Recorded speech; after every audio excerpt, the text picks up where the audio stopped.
Okay. I think everything is good and should be started.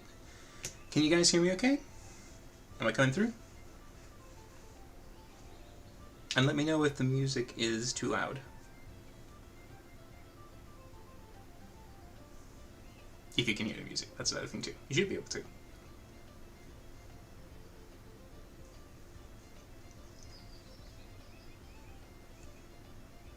Hello again. Okay, great. Thank you, Cheese. And hello to everyone else who's dropped by sooner for Real Leaf, Buggenberries, Phobica, Peppermint. Glad to have you here. Perfect. Okay, good. Just wanted to make sure nothing was too overpowering. Okay. Well, got back here sooner than I expected, and happy to be here too. So let me see. I did get to finish Xing Hao, got his colors in, and did I think, a good placement for the gray in his hair and for his chin, because if you look at his concept art, he does have some extra graying going on in his facial hair. So I was wondering how best to play with that. So I did a little streak down the middle, kind of like Wick. So there's a little parallel there with them. So it kind of gives like a harmony. I also changed the lines around his face, particularly his nose.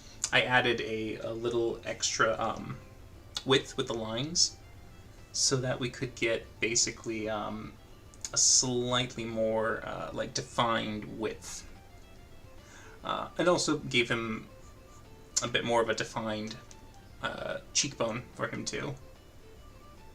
But yeah, I mean, I think Hal turned out pretty okay, right? Not too bad in general.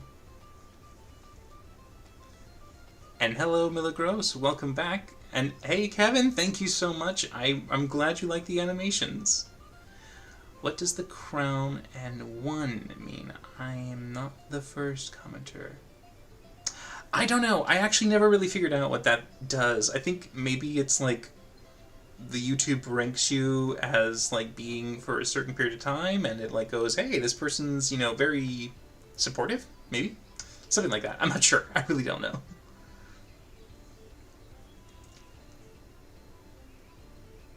Okay, good. Thank you, Vopica. That's good. Good. Thanks.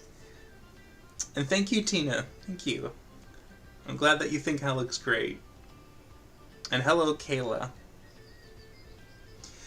Well, I mean, considering he seems to hopefully be good to go, we should think about who to do next. And hello, Amritus. Hello. Thank you. I'm very happy you like the animatics. And I'll be looking forward to getting back to even more episodes once they return, I think in August. Second week in August? I think? Sometime in August. But either way. I pre-loaded up a little sheet for them, so I got a new dice this time, so instead of a d12, we'll now be doing the 10, and we'll just reroll 10s. But now getting our trusty dice nest gem die. Let's see what chance will give us. Alright, here we go. Here's our little d10. Try to make sure not to mix it with the d100. Lovely little blue gemstone die. So, let me get the... Alright, there's the tray. Now let me go ahead and pull this camera down. And let's see. Okay. Alright. Let's see what we get. Oh, well, just right on the 1. That is a 1. No, not the 4. The 1. Sorry, I just realized the 1. That's Taisha. We get to do a Bria's character. Ooh, that's going to be fun. All right. What's your fancy? I think this would technically count as the fanciest dice set. Most of the other dice that I have are plastic, so they're like pretty like basic. I think I have one metal set that I got for a birthday present. Can't remember what birthday it was. I think it was a couple years ago. But yeah, and I think that's Kraken is the maker for that one. Can't remember, but I mean it's in a bag over there on the shelf. But yeah. Let's see. Zentavia. Yes. Now that there's a little bit of a break, I am open to doing that now that we have time to basically fill it in with a few things. And I already have one that is kicking off. I just got that today, and I'll be working on that as well. Lots of hair. Yeah, Taisha. The three big characters for hair, Julian, Bolaire, and Taisha. They are the king and queens. Bolaire fits both. I think he's kind of like the ability to hit both ends. But yeah, they definitely have the most luscious locks out of the whole crew.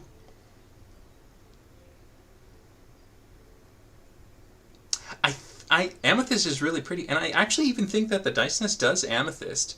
They do a lot of variety, which is really cool. I mean, that's the first time I've ever actually rolled and used gemstone die, and they're really nice. They're really nice. But I'm always very cautious in being like, I don't want to break them or chip anything. So I definitely am like, use a dice tray for that, just to be safe. All right, Taisha. Let me go ahead and get that minimized. Okay. Alright, now this is where I would love to have your input, guys. What do you think would be a good preset face, like, to use for Taisha? Now, currently, I've used these ones on the left side for the four below. So everything that's on the right hasn't been touched. So I'm going to just quickly do a labeling. Since there's more than four, I can't really do a poll, but I can do 1, 2, 3, 4, 5, 6. And I would like you guys to just toss out the number you think would be best suited for Abria's character, Taisha. Again, it's just like free-for-all. Whichever happens to maybe get the most, we'll go with. So don't worry too much, but just go ahead and toss in your number. 1, 2, 3, 4, 5, 6. And morning to you, Todd. Evening for us, morning for you. Okay, I see at least 3 1s, 2 2s, 2 3s. Okay, so 1 is currently 1 and 2 are in a tie.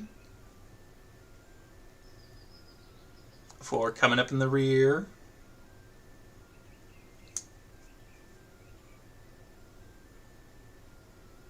And also hello to all the new people that have jumped in. We're now just starting up and we're doing Abria's character, Taisha. We're just now picking which face to base it off of, the direction and the angle, basically. Okay, I see 3 3s, 3 2s. Nope. Now there's 4 2s. 4 2s and how many 1s is that? 1, 2, 3 1s. Okay, I think 2 has become, so far, the most picked. Now 1 and Todd comes in and makes 1 and 2 a tie.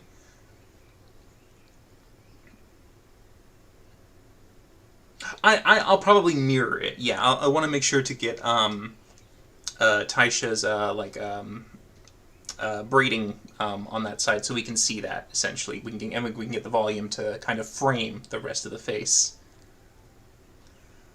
You know what? Actually, because we're having a close tie with 1 and 2, and the people who voted for other ones, let's give them a chance to maybe. Oh, never mind. I'm seeing more 2s come in. All right. Okay. I think 2. I think we'll go with 2. 2 seems pretty strong. All right, 2. I see. We're getting good consensus for 2. Alright, let me just go ahead and grab 2 real quick. And yeah, we'll definitely want to get the other side so we can see her her detailed braid. Are you watching Age of Umbra Shadowlands? Shadowlands. Yes, I am. Great stuff. Scary stuff. They do some... The Dagger Heart system's really fun. And of course, Matt being a DM again, that's a lot of fun too. Gotta love Matt and his DM skills. Alrighty then. Let's just quickly get the reference for... there she is. Alright. I have all the character references and like little files to be able to pull up when I need them. Okay. Hello and good tidings, Moonlight and CC. And again, everyone who's just come in, hello. Welcome to the stream. We're starting off today with Abria as we do Taisha. So, thank you, buddy. Thank you so much. That's to say. I mean, yeah, I definitely will say that Brennan and Matt have this kind of fun dynamic where they do have this, like, little moment where they have these, like, brain waves that just align and they start to share these thoughts without realizing it, either from just, like, knowing what the other's thinking or taking what they thought and go, ooh, I could use that, and then use it, and it's just... It's so fun to see their kind of brainstorming evolve. I haven't drawn any of the Shadowland characters. They are really dark and cool looking, I can tell you that. Those would be like some fun, like, jagged and deep shadowed versions of like designs so that you could get some really gritty and grungy stuff going on, because I mean, you know, the world obviously, but yeah, it's a really cool one. Okay. So first things first, let's break down Taisha's general features so we can get a good sense of what to accent and what to focus on. So, looking at her, she has a very straight nose and she's got that piercing at the end. So we know that she's going to have a kind of like forced direction for us as the viewer. So if we probably have her come at a nice point, we can then mirror that point with the piercing, so it can kind of have a very nice and clear symmetry. And then we can give her nostrils a bit of that.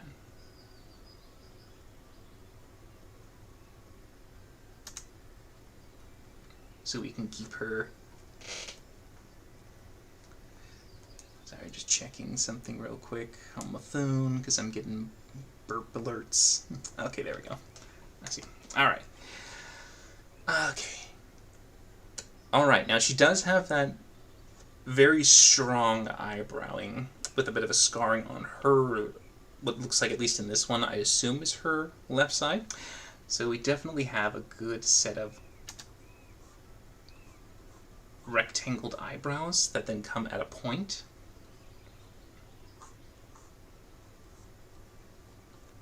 So I think we can give her that strong expression with them.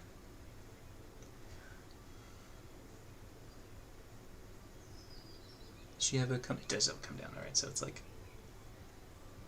So she has this fun, like, cut across. Coffee, have you watched the previous CR campaigns or is CR first? I have watched all of the CR campaigns. I was there at the very beginning when they first did Campaign 1, Vox Machina, on Geek and Sundry. When they had the... they started in the Dwarven city and went down, and I was there for Marisha / Keyleth on the Dwergar in the lava. I was there for...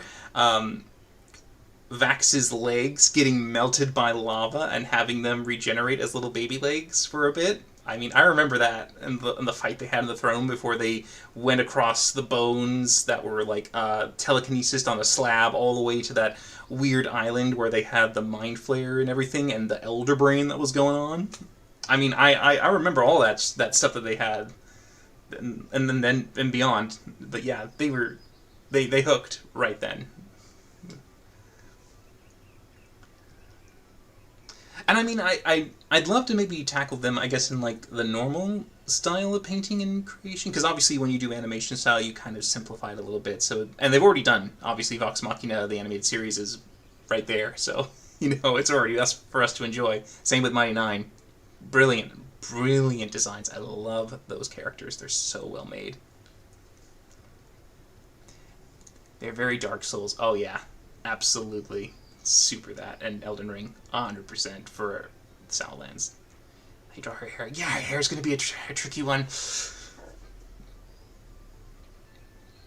Very serious. Well, we might change the expression, but yeah, I think if she was going to see her grandma, she's going to be a little nervous, because it seems that she's like a very powerful druid. To see how that goes. A favorite from each campaign. Let's see. Let me work. Thank you, by the way, Misho. Thank you, Mishuna. They have the characters in the episode. I wish we get more Taisha. Her character is definitely going to be epic. Oh, yeah. Beep, beep, everybody. How long ago? Well, a long time ago. Oh, yeah. I'd love how your take on Molly Mock and his Oh, my God. That jacket. I think they did the right choice for the animated series to try and simplify it, but it still has the kind of character there that we enjoy with him. But anyway, so to answer the question while I work, favorite characters from each campaign. Ooh, that's tricky. I loved Grog and Scanlan as a duo in the beginning because they were just so much fun together. I thought they had just like a great chemistry, and I really appreciated that. In 2, I think it's Jester and Caduceus. Just Jester. Laura just nailed Jester so well. I thought, what a brilliant character, and she kept bringing in so much of her in such a lovely way. I could not get enough of Jester and her sendings and her 25 word sendings. Just absolute no. I think for 3, I think it's Fern. I think Ashley Fern was like, whoa. Where'd this come from, Ashley? Oh my God, she was so much fun, and I loved her. Just like when she would say things where they were just like, telling her to stop picking someone's pocket, and she goes, "Don't get on my ass about it." And it's just like, he's the god of arts and crafts. She was so sweet. I loved her. So good. I think for 1 to 3, that would be, if I had to pick them, those would be the ones that stuck with me most. And again, Caduceus, like I said in the second one, Mollymauk was phenomenal in terms of his spirit and energy, and of course the whole thing revolving around him later on. But Caduceus was also the chillest. I mean, he was so nice. I love me some Caduceus. Help! It's again. He was so good. Alright, let's see now. So, coming to the eyes here, I definitely see a point in the top. So she has this kind of rise to her eye as it comes down like that in the art there. So probably giving her this then extra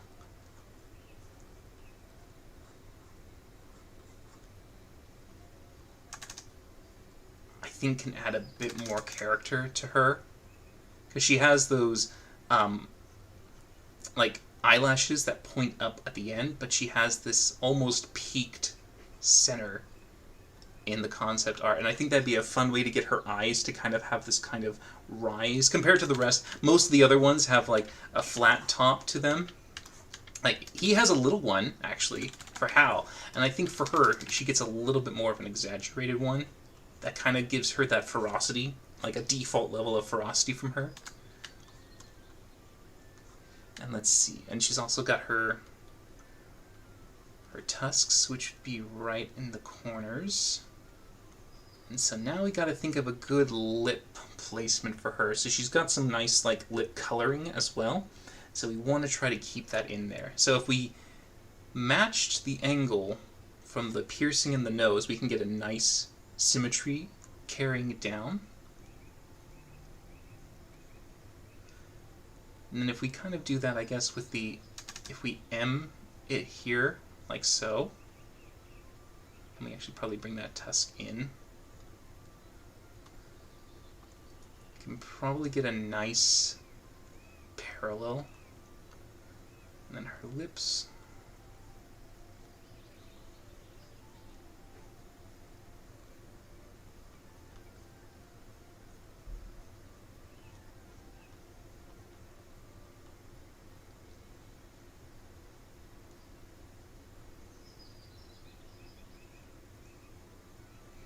I think that looks pretty good for her lower lipping area. We can just give her that, like... She definitely has almost like a kind of like a jaggedness to the lines so far. Like, she definitely has these sharp up and downs everywhere. So I think we'll try to keep that level of like sharp 1 2 1 2 and probably carry that around the rest of her body and for the rest of her face. So let's see, she does seem to have some cheekbones going on. So we'll probably give her a little bit of that. And the ear, we definitely have the classic style that they seem to do, which is this push out and it curves back in for their for the inner where the shadow is, and then we get that like ear that comes around. And then for the orcs, we get a little bit of this extra point for them, which again, kind of leaning into her jaggedness, give her those sharp lines.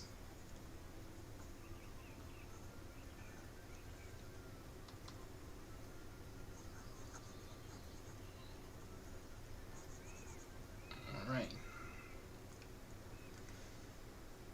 Okay. Good lips, thank you. Good lips. Dorian. Oh, Dorian, yeah. Dorian, oh. Love Dorian too. Robbie was such a brilliant addition there. I'm so glad that he got to join in. It was so nice to have him in there. Caduceus gave you a chance, gave you a clerics a chance. Nice. Stanley Nice. Dallison is some of the best PC concepts. He does come up with some amazing concepts.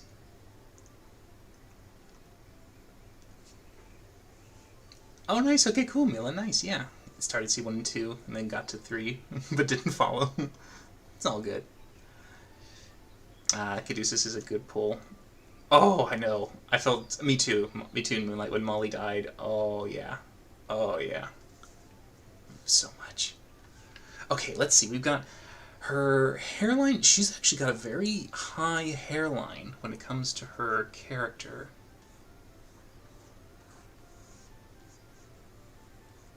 So probably not as high, but right up there, it seems.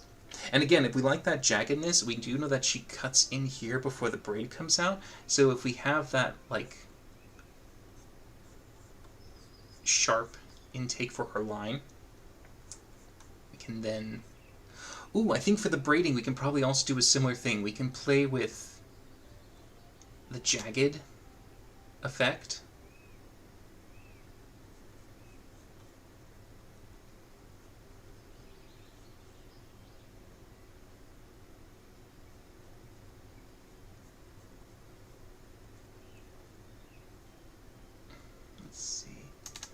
We'll want to make it easy to translate without being too difficult.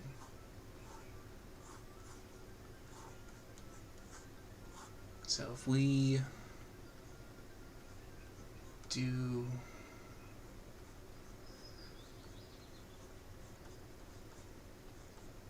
this,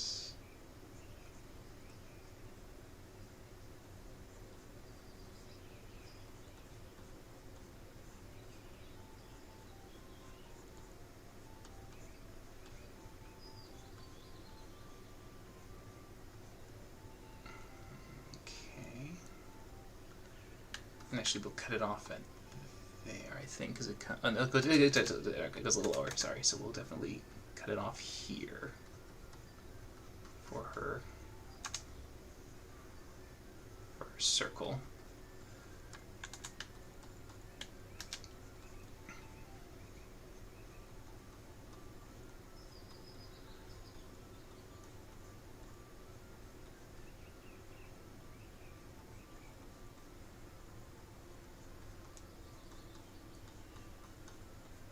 Alright, so if that's going to be the general shape, we can simplify it. We won't be doing all the different braidings in the line because it'll help us to kind of just get the kind of like the little details that can help to kind of guide us, but we don't, similar to what we did with Azune actually. So you can see how the braiding, it has more of the outline and it has some glancing of lines inside. So we'll do the same for hers, but at least we can get a good sense of like rigidity with it to kind of compare and match with the rest of her angling.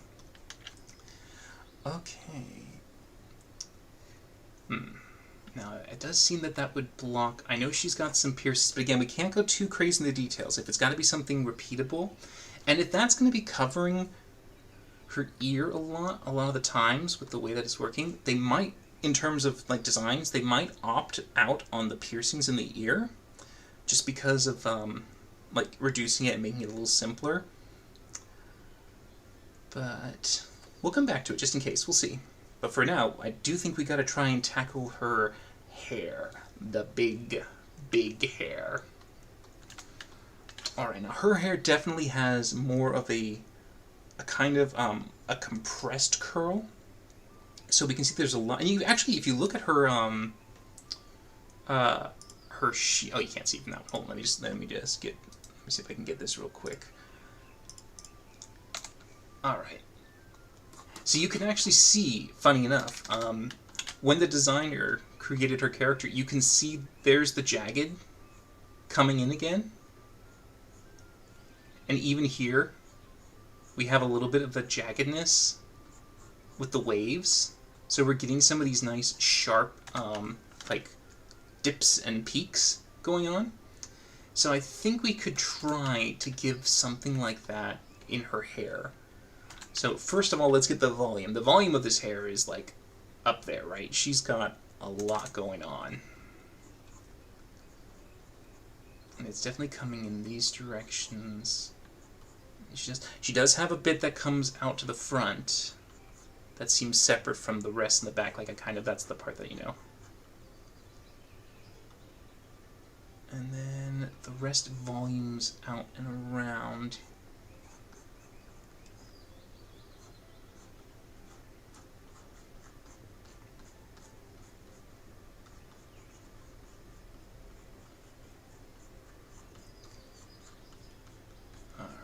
Let's get that nice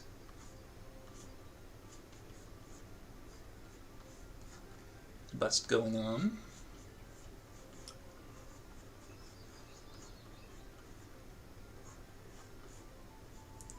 Okay. Now she does have that additional braiding on that side as well.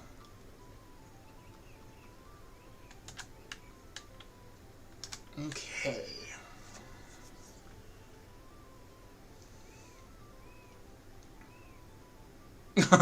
Sorry, I just was not reading my what they did to Artakan's mane was a travesty.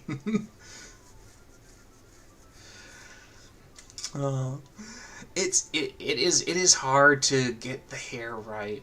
I will say it is one of the challenges that I've had to like figure out, because it is not easy to give it the right level of justice, but also keeping it like easy enough to reproduce. Because when you hand it off to someone, the animators, the ones that fill in the in-between frames and whatnot, they have to be able to understand and translate everything that the key frames are going to give them. So they have to be able to not only follow it really easily, but they have to make sure they keep it as consistent and, you know, in line with the whole.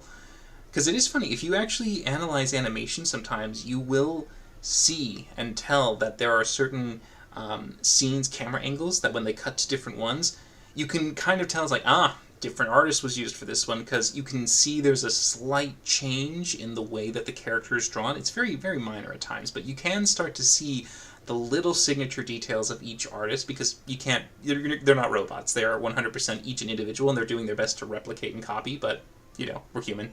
Can't do too much on our own without really as much help as we can, but it works. It helps. So let's see. So if she's got... Oh, and she's also got those gray inside there, too. And we can't do too many, because, again, got to keep it somewhat simple and repeating, so we got to make sure we get, like, the feel of it without going too crazy. So it looks like when she's got it coming down, we have this kind of... If we carried this feel of the lines having this kind of...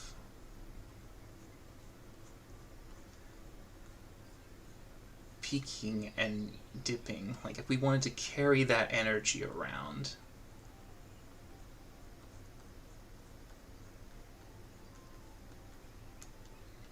it definitely elongates a little, like the lines get a little bit more stretched near the bottom.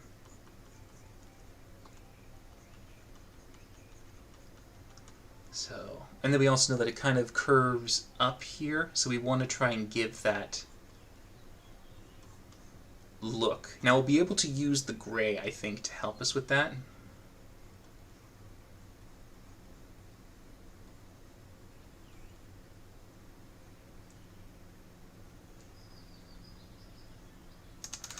Okay. So what if we give her, like, a kind of jagging level of gray here to help us emphasize the direction we want to go, maybe a little bit more.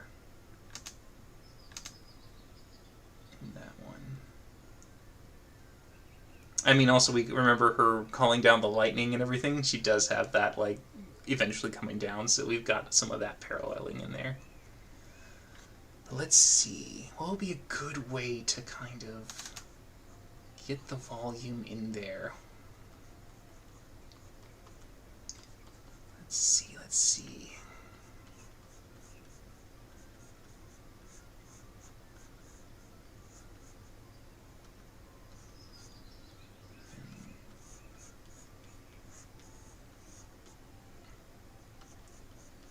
Because we want them to also have, like, that kind of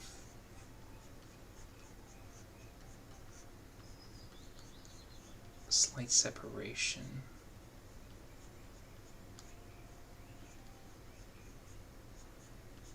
But she does have some curling that goes on too.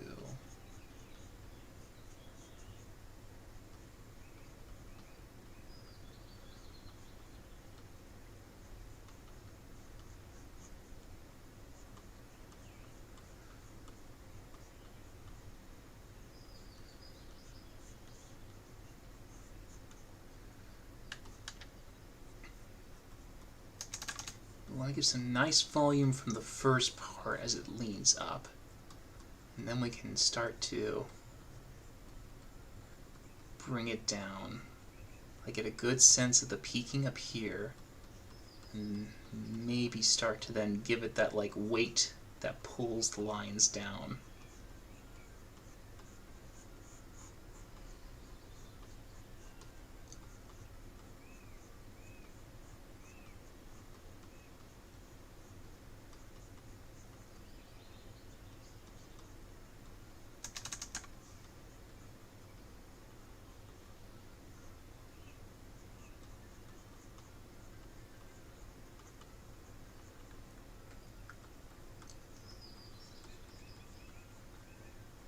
So we can give her a nice top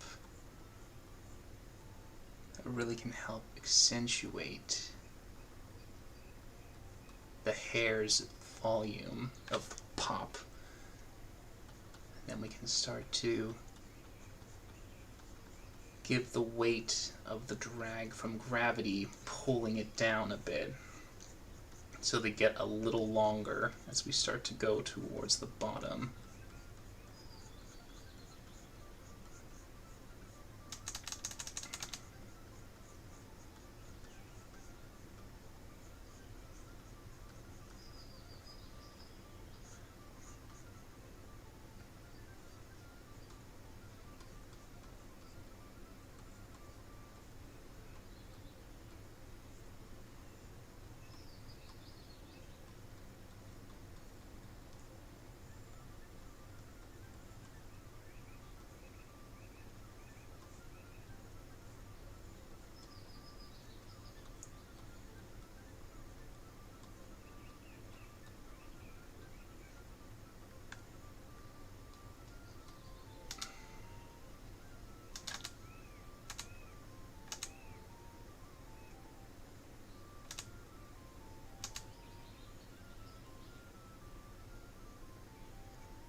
think we might want to give her maybe a little bit more of a jaw, just a little bit more.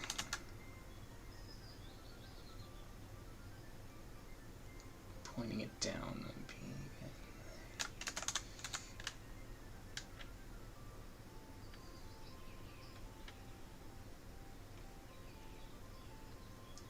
Might lower the hairline just a little more. I think maybe awaits the...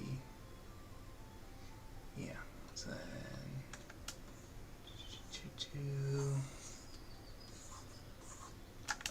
Maybe just bring it down to there, maybe. I think right around there. Okay. Alright, so for the first roughing out kind of thing, what do you guys think so far? The draping through her horn seems like a nightmare to animate. Oh, complete. Copy the slave photos earlier. Makes sense, and honestly, they have a juggle, so there's many characters that can't judge too hard. I love Taisha being such a mom, she's even adopted. The crazy how fast he knocks out these deep... Oh, thanks. It is a known fact that the more an anime character powers up, the bigger and more bombastic their hero becomes. Yeah, I mean, that's pretty true.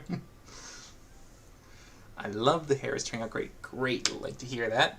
To be honest, animating a very simple project made me less demanding for animators. Yeah. Love your hair, hope you win. Thanks. She looks so good. Great, okay, cool. The tusk underbite is more clear, and I absolutely love it. Yeah, I wanted to make sure, I think we can get that, like... Again, we're kind of forming these jagged, like, almost like a mountain, which I think kind of fits also because Dallmakiar and stuff built up into the mountains like that, with the jagged, you know, mountainsides and built on the cliffs with the waterfalls and everything. It kind of has a nice, almost kind of like a parallel to the environment feel of, like, rough, angled, sharp, dangerous, but also at the same time, it gives you these, like, dynamic motions that give you more of, like, these...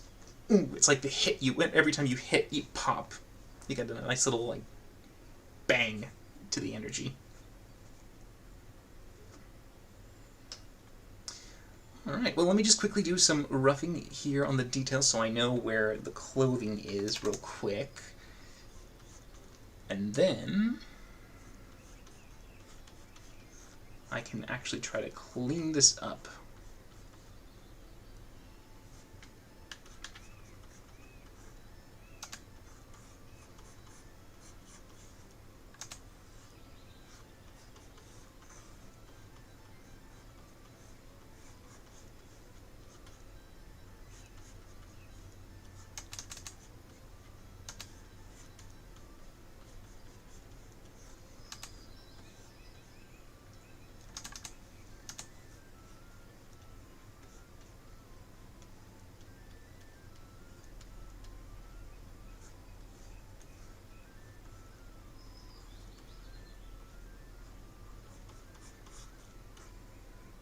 She does have some coins that go around. Probably don't want to do too many of them. Maybe keep it a little simple. Alright.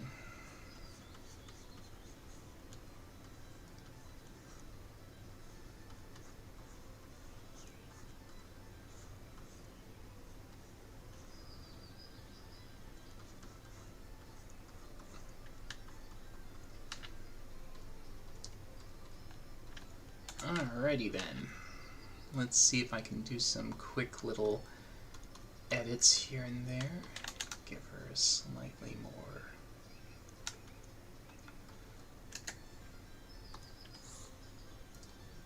to the body ratio, just to help it out a bit.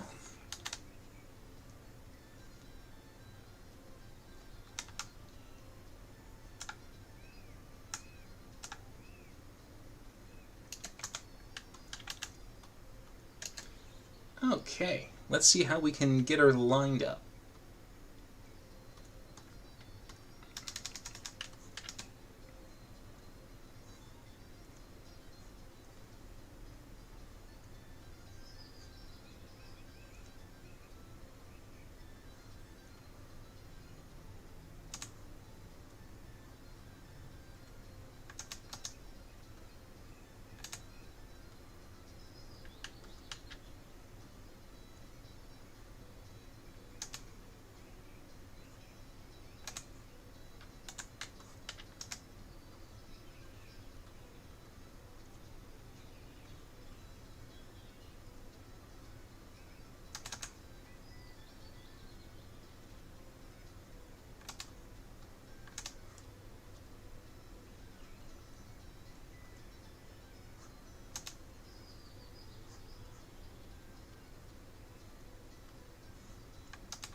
And always remember to giving us that extra thick lining for the eyes. They always get that extra accent so we can be focused and pulled in on them as viewers.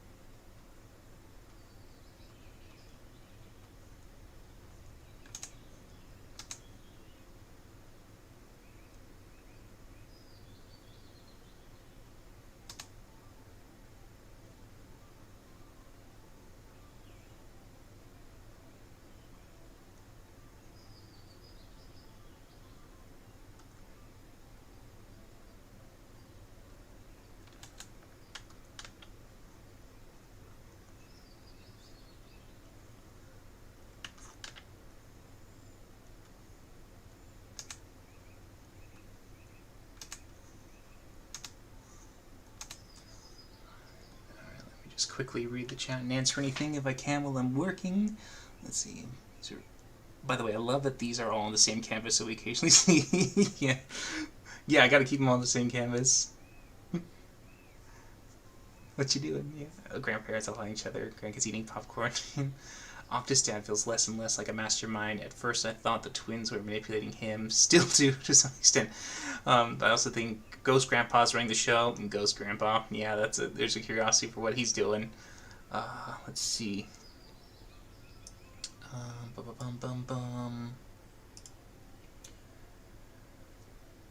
Ghost Grandpa. Primus definitely feels more like a big campaign boss at this point. Level 9 spells and he's a mid one. It's like, ew. I'm sorry, my mind was to the gut. I was thinking jumping angels. Brendan's voice echoing distance. You can't prove it. Allegory, yeah. But I do think that in the latest episode, it's not super spoilery, but somewhat spoilery in case you haven't seen it. It's just a word or the way that Primus says something. He basically has a moment where they are shocked about what he does, his sister, and he basically, yells out, "It doesn't matter. We will all, rule this world or fall, and they can choke on it." But basically he says that it's like they won't live long enough to see the reprisal. So to me, I feel like he's hinting that there is some bigger thing going on, something much worse that his family is aware of, or there is something that's basically building up and he is trying to get on top of it first in order to not only maybe solve it, but become someone who can use it to whatever their end is. But the problem certainly seems to be so big that if they don't solve it and no one's aware of it, the world sounds like it's in a level of doomed. So I'm curious as to what greater problem is facing them that they are essentially to the point of saying, if we fail, screw the rest of them because they won't live long enough to see the reprisal kind of thing. It's like, oh, what's coming in? What's happening?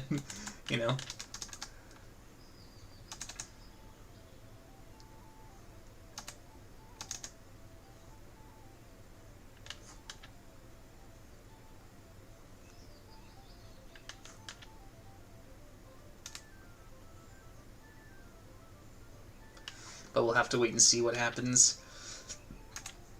I'm sure we'll be seeing more of the mystery unfold when Brennan actually gives us more of the world's details, because he's definitely been keeping us hooked with the mysteries.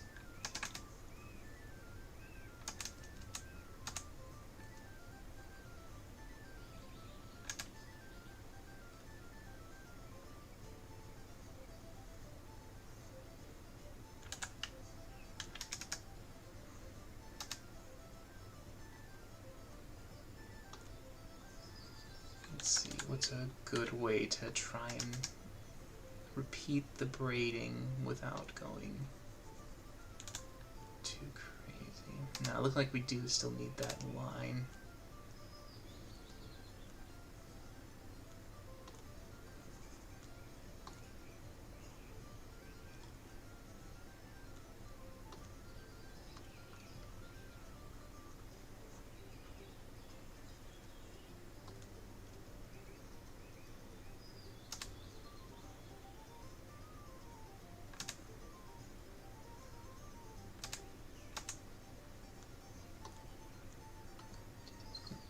Done.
Thinking of how to best make this a simple curve, but not too off on what the rating might be.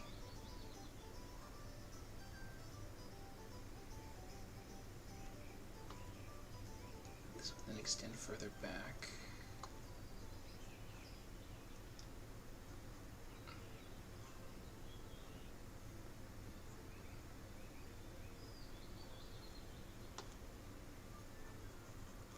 Okay.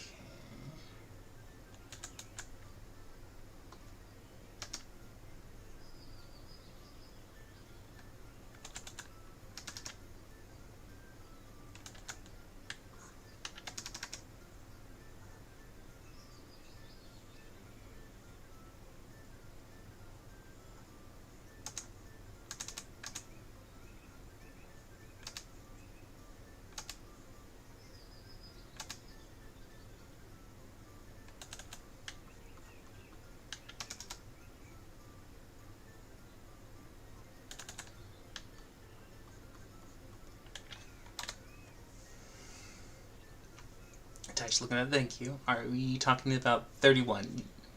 Oh, well, I mean, I was just mentioning a little bit of it, just a little bit. I was not going too crazy into spoilers if I could avoid it. I hope most people have seen it by now. I hope. You know. Braids would be an absolutely... Yeah, they are definitely... It's one of those things where most likely what would happen is that if they were to probably, like, simplify it, they might even simplify it to just being... that, essentially. They would leave it alone and just be like an outline, and that was it. I'm adding them just in case, but yeah. Braids be braids. Camping Force, my first D&D watch, and I was kind of sad. Didn't make it. Take it as that. Yeah. They did. No, I mean, I've well, funny enough, I would say, like, in previous campaigns, deaths happen, but they do a lot of reviving that's happened before, so it's kind of a, you know, it's kind of like an accepted hazard of the game, but that's why you have the kind of, like, means to be able to bring them back, sort of thing. So with this one, not having it at all is really brutal, because... I know there were characters that obviously have died because they kind of like were almost like expected to, like, I mean, I'm pretty certain that Travis in campaign 3, I think those events were kind of expected to happen. It's like when you first was introduced, it's like, I don't know if this is his permanent character. This is kind of like a start character, and then he would do another character. I didn't think that it was going to be like he intended it to be a long-term character,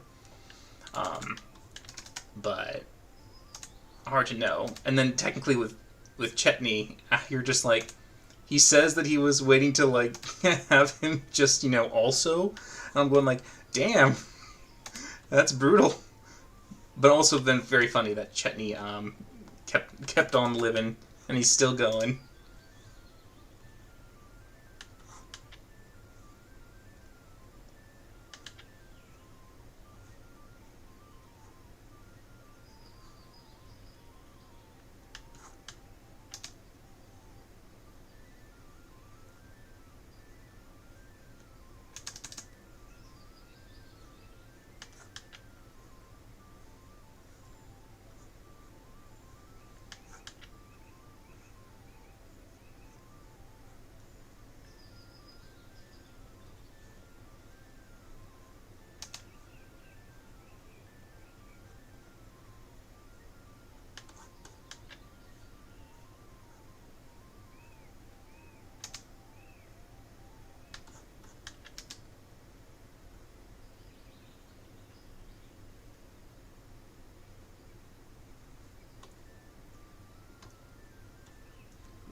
And double checking, yeah, so it goes over here.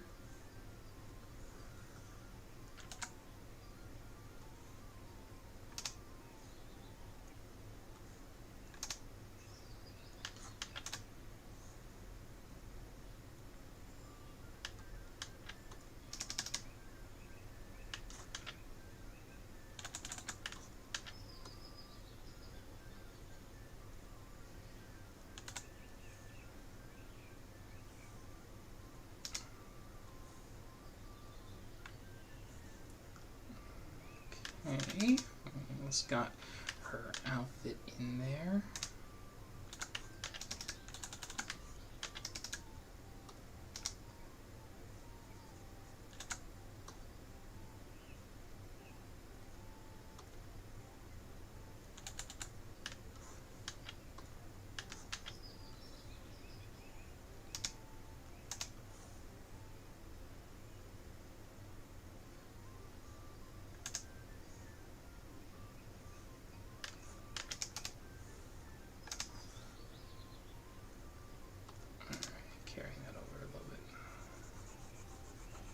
Just so we can have a defined bust, like with the rest of the characters.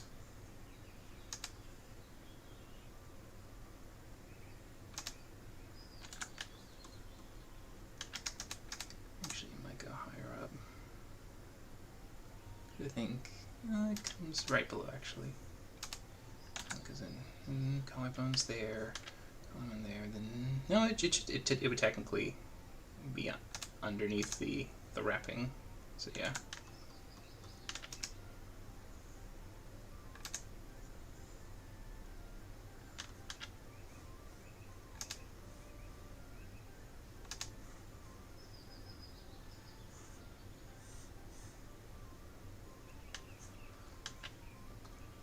Probably lower that line a little bit just so we can try to pretend line it up the other one.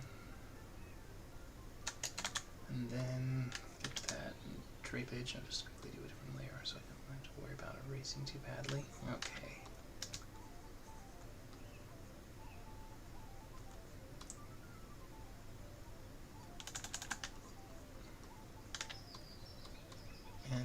let's get those circles. Let's just do a circle up here, because this is going to be a little easier to just, try to nail one circle. And then from that circle, copy and move, copy and move.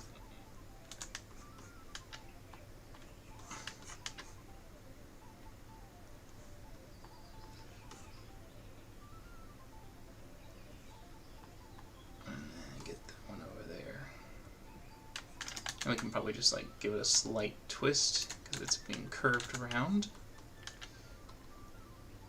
That's the one thing I love about digital is you can do so many shortcuts like that, and it's like, oh, bless you, shortcuts.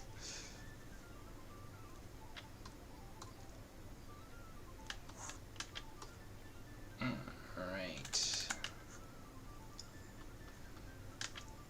I'm going to add that extra bit there to give a 3.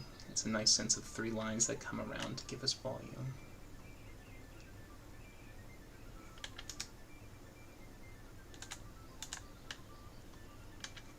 Okay. Alright, I think Taisha's looking pretty good, looking pretty fierce. She's got some of those good angles going on with her. Now we gotta get those colors into, because she's got some nice makeup around the eyes and her lips. We gotta make sure to keep those true to her color scheme. AO3 knife is the best. Nice. Rest in peace, Terry and Wick. Oh yeah. It shipped. I think that someone said Pride and Prejudice was the one. I think that was the most creative when I saw that one. I thought that was so fun. Very clever. Tyranny and Hal. Julian in his shadow. Look at all the ships here. It'd be crazy to see if Travis came back as a Hound. I actually proposed that question on the Fireside Chat, and they picked it, which was really awesome to see them read it out. I wasn't sure if he would go with it, but he's funny because you can tell that he's like anytime he can like joke around with Laura, like pull her string kind of like thing, where it's just like, made you react kind of thing. He seems like he's totally doing it a lot of the time, so it's hard to know if he's doing stuff as a way to just like, make her go, what? Or if he's actually like seriously saying what he wants to say. But we'll see. I'm really curious, and he can't come back soon enough. I'm so like sad that he even said, I'll be gone for the table for a while. It's like, no, Travis, no. Oh, I'll miss him. Travis is a great player. Oh, Jillian is line. Nice. Yeah. It sank. Yeah, the ship had sank. We can keep candle burning online. Yes, that's true. A true fan doesn't let canon get in the way of their ships. I like that. Yeah. That's funny.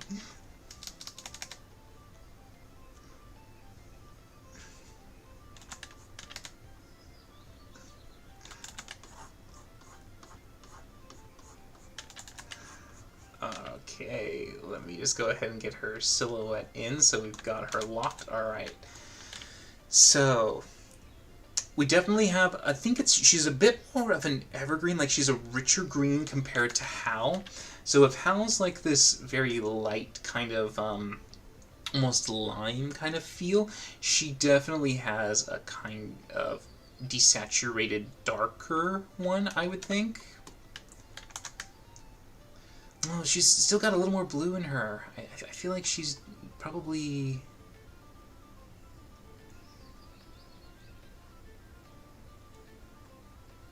She might fall closer into this kind of coloring. Oh, no, still probably less. Jeez.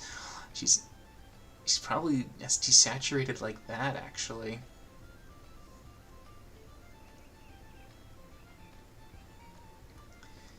It might be close to what she's looking at. Like, honestly, we've got her color here.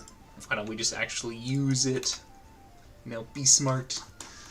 Alright, so now, so her colors here are into this tone. So let's just go ahead and put that on top and see what the difference is. Okay, alright.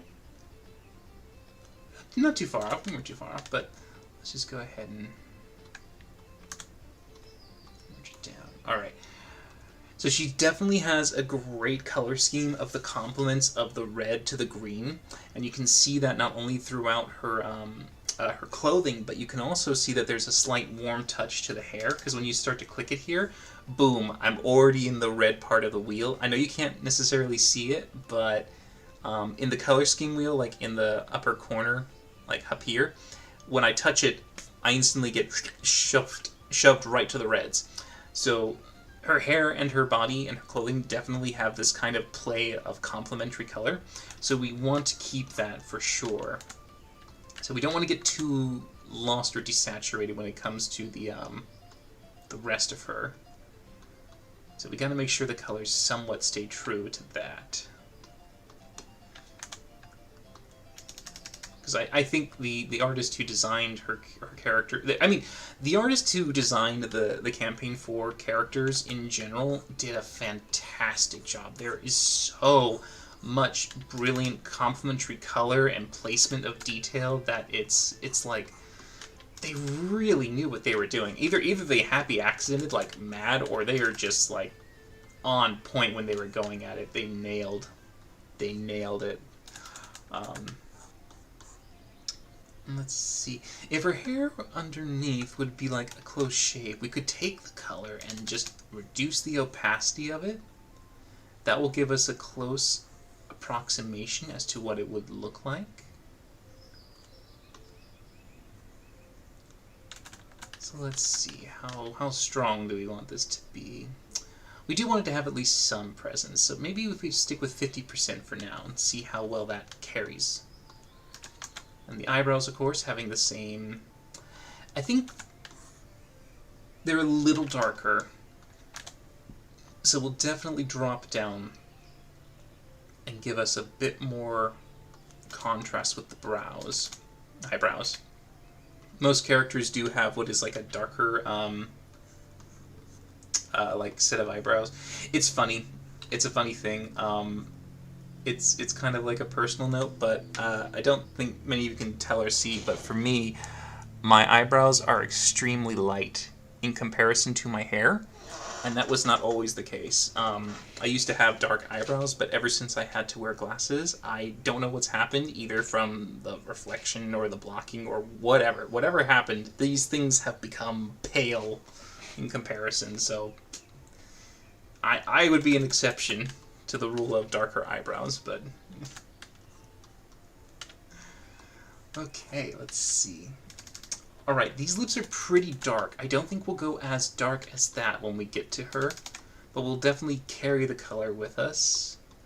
And maybe 75%. Let's see if that looks good when we match with the rest. Okay, now again, when we want to match colors, a lot of the times it's great if you can find a way to parallel them. So like if her cloth cover is the same as her eyeshadow color, that's good for the artists and the color schemes, because you can basically like, it gives them color harmony so they can carry it across the actual figure, but it also makes it easier because you have less palettes to have to try and remember to place when it comes to, you know, filling in the color. So a lot of the times they'll do things like that. So it's like if I know my clothing is going to be like X color, then my eyeshadow is going to be the same color. That's a little bright compared to the rest of the colors that have been going on for the cast. Everything's been slightly muted, because if you look at a lot of the animation styles from the Mighty Nine and Vox Machina, their tones are dropped to a tiny bit more of like a grunge or a dust colored kind of thing. So we've been doing that for every single one. So we'll want to try and keep that harmony with everyone. So we'll reduce the saturations and the brightness of it so it's not too intense. So we'll go ahead and work with that. And then she's got that brilliant eyeshadow going on, which looks like it comes around here. Oh, good. This is a good point to use the peak, that one line that we had initially for her eyes. We can use that to be our cutoff parallel for the makeup. So that'd be very useful. And then we can bring it in and come back.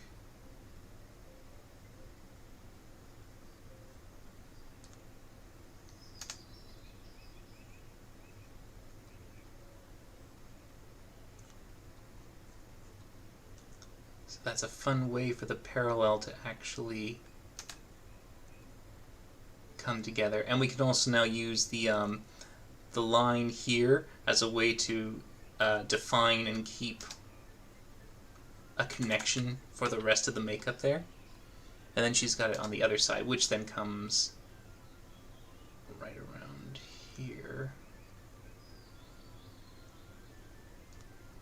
So if we do a sharp line and bring it up to the, there we go, we can get a good sense of the makeup that she's got in her design, but also make it easier for the animators to essentially figure out where to place these colors. Now the lips, interesting. The lips don't have the same vibrancy as the rest of the reds. So if we took what was originally there and don't go too far from it, we can still feel there's a color harmony. So if we take it and maybe like reduce the saturation and the luminosity, we can possibly get a little bit more to what she had without technically going too far from the same color. So it literally is just staying in the same general scheme. So we didn't like make it too orange, didn't make it a little more red and purple. It's staying in the same family at that point by just sliding the bars a little bit.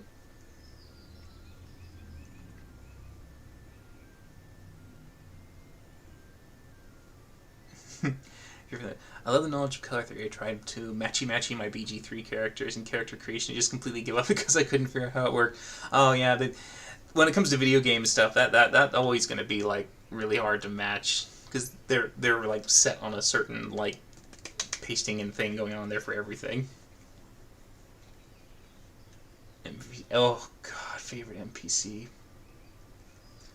You think with Brennan's like ability that it's like he'd come up with an NPC and you're like, that's my favorite, and then the next episode he creates another one, you're like, okay, now that one's really good. Then he does it again, you're like, okay, that one's really good, and then you're just like, god damn it, every single NPC you're coming up with is gold, what the hell? And you're just like going, damn it, stuck with these amazing characters. Oh, they're so hard to pick. I can't pick one. Oh, take it easy, Miller Gross. Thanks for coming by. Very glad to have you here.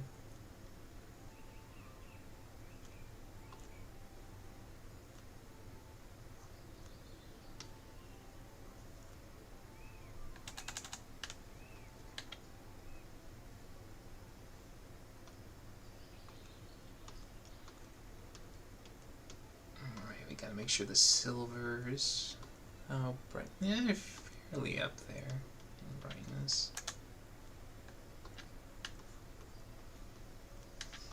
And we can use the white on her tusks to maybe give that accent line on her clothing, because she has a lot of extra striping, so we might simplify it to basically just having one stripe, so that she can still have that difference, but we don't want to go too crazy.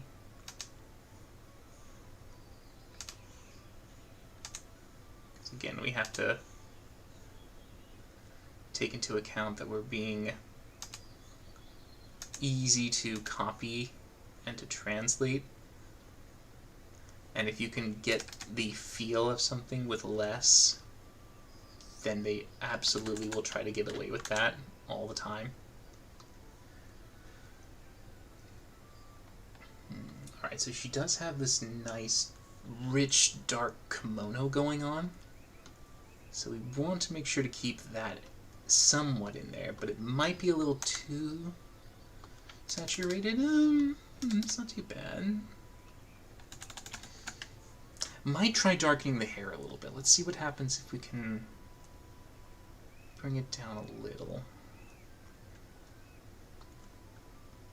And then we can use the same white again for the tusks to again go up to the hair.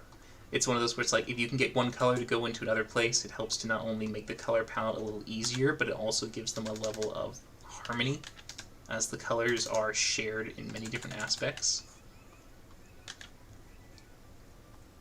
Let's maybe reduce it a little on the... Okay. And I want the silver on her to be a little bit more different than the white, so we might want to darken it a bit, just so we can just give it a bit more distinction between the other one.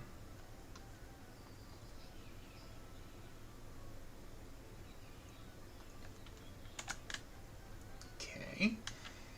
And then again, she's got a gray, like, yeah, cloth over here, which we can also, again, pull from another character, because that can help us give the characters a bit more of a, like, a shared sense of belonging. Like, they kind of all work together if they have similar matching colors. It allows them to kind of almost feel like they were meant to be drawn together. I want to get that piercing too. I forgot that. And I'm guessing, yeah, for her eyes, we would have the same idea. Use that dark color to be able to fill in these regions.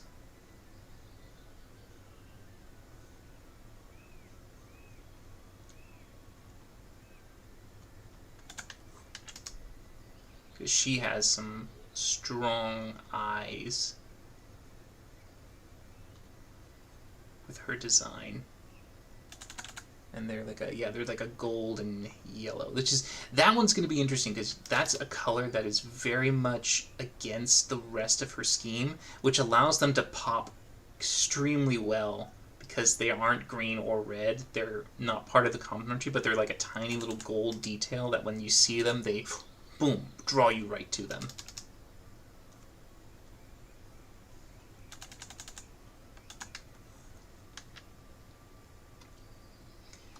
Let's see if we can match them a little bit better. I think they're a teeny bit too saturated and dark, so let's see if we lighten them a bit.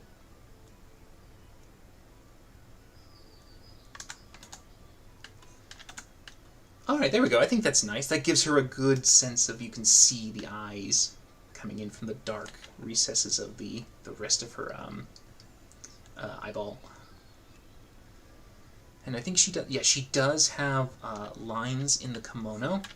We might simplify them, but we would still have them there, I think. So we're going to have, similar to these colors, so we're going to use the same color to be able to carry it over, harmony and everything. And we'll do a line there. And I think she has like a loop going on.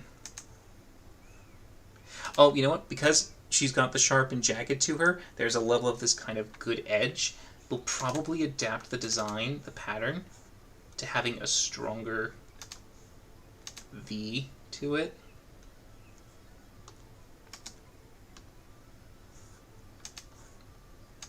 Actually, let me just quickly do on a separate one real quick, just so I can do this. Because then I can get a little more control over the...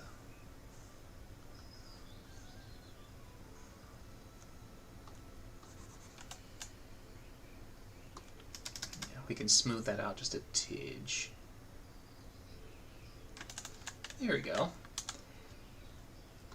And then I think it does have a line that comes down. So her design has this almost like a mountain peaking going. So I think we can play with it like that. Okay, let's see. What can we do to help unify it a bit? Let's go ahead and do the wash. Every character on there has a tiny little like kind of dusting brown to them to get them a little bit more uniformed.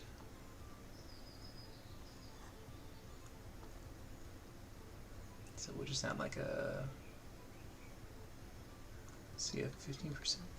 Yeah, 15% wash should be good for her, I think.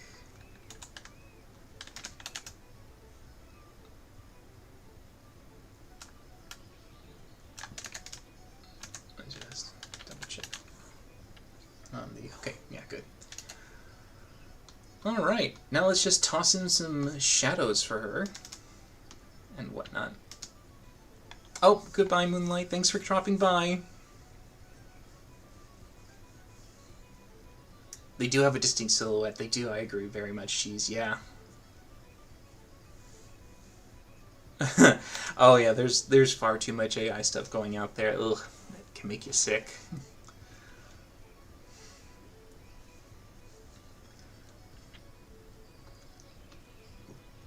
Just a little bit of a thing. I'm gonna add that in there.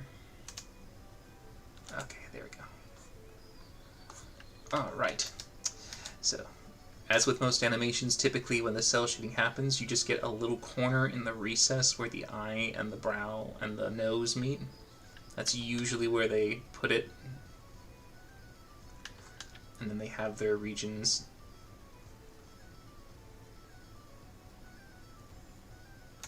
under the nose.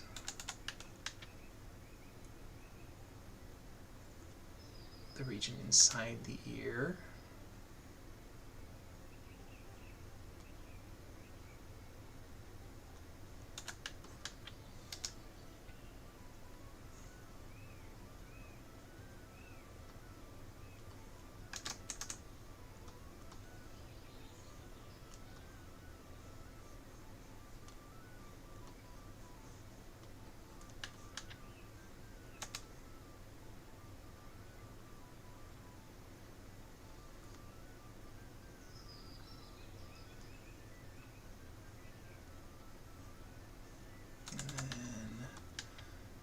She has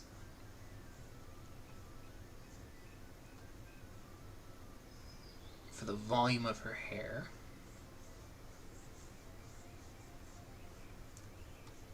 looks like it does come down to give us that emphasis. So let's go ahead and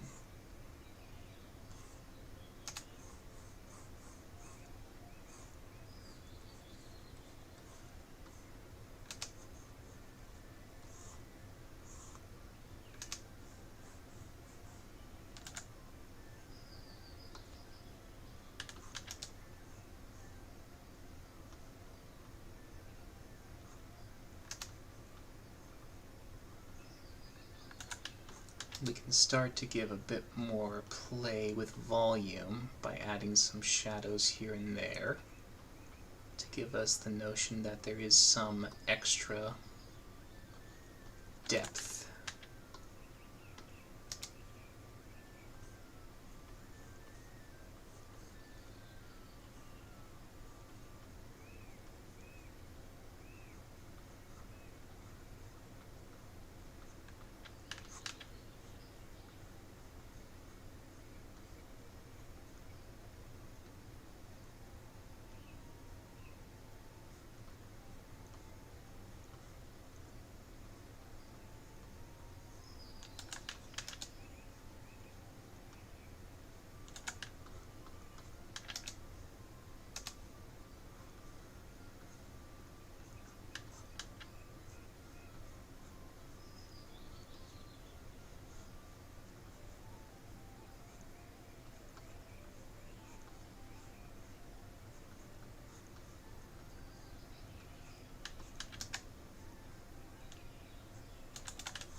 And we can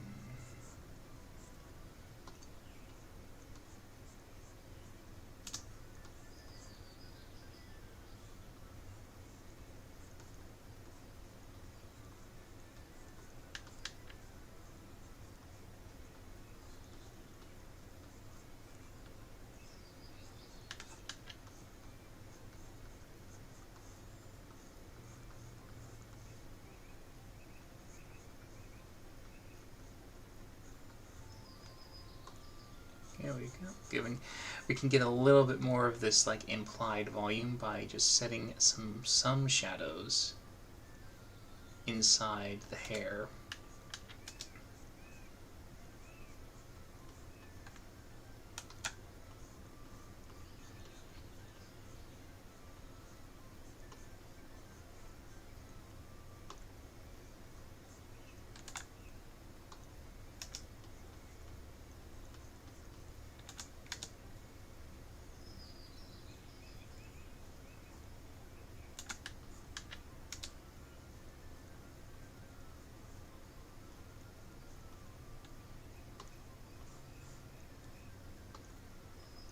again, trying to stick with that level of like points and angles for her. Try to keep it a bit true to her design.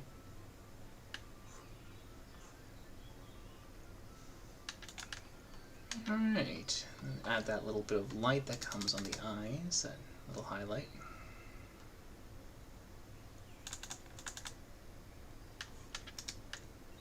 Alright, you know, not too bad, I think, for getting a little animated design for Taisha Loi. What do you guys think? Is there anything we should change? Anything we should add or take away? Or should we maybe adjust anything? Colors? What do you think?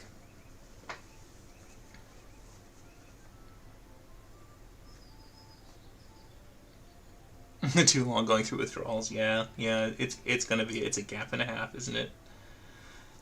All the one shots have gotten around to the third. Oh, the third Red Nose Day. Nice. On one combat encounter, and I was riveted the entire time. The whole attempted gusset. Oh my gosh, yeah. Yeah, that entire oh gosh, schemers. The schemer fight. Ooh, that was just so good, and it kept you on edge that whole fight. So well done. yeah, you fucked up. Yeah. God, Zula catch later out of the stream. Many lovely and gorgeous orcs today. Oh, thank you, Stormy. Thank you. Looks great, lovely. She needs cat ear headphones. I felt like watching a 24 episode. It felt like watching a 24 episode. Yes. I do think that white streaks in the hair is a really funny visual shorthand for character being over 40. Yeah. Or they've been living stressful. Very stressful. She does have earrings, though we wouldn't necessarily see them here. She has like a piercing on the lobe and also in the center. But since we don't see it because of the braid being in the way, we wouldn't be able to know if it was there anyways. Oh, she does have that one under the lip. I had completely forgotten about under the lip. Let's get under the lip in there real quick. Because that would technically line up with the circles around her braids.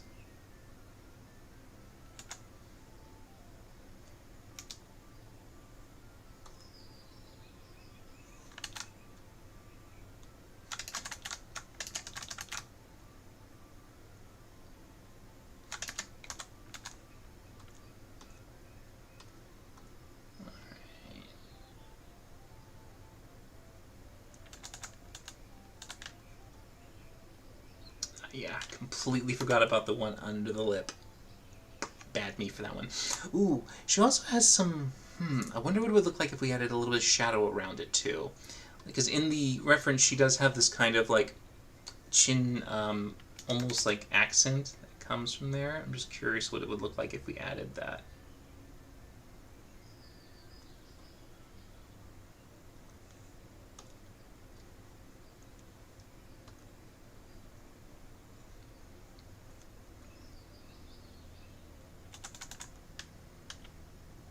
So just quickly, we'll do this kind of easy 1-2 thing.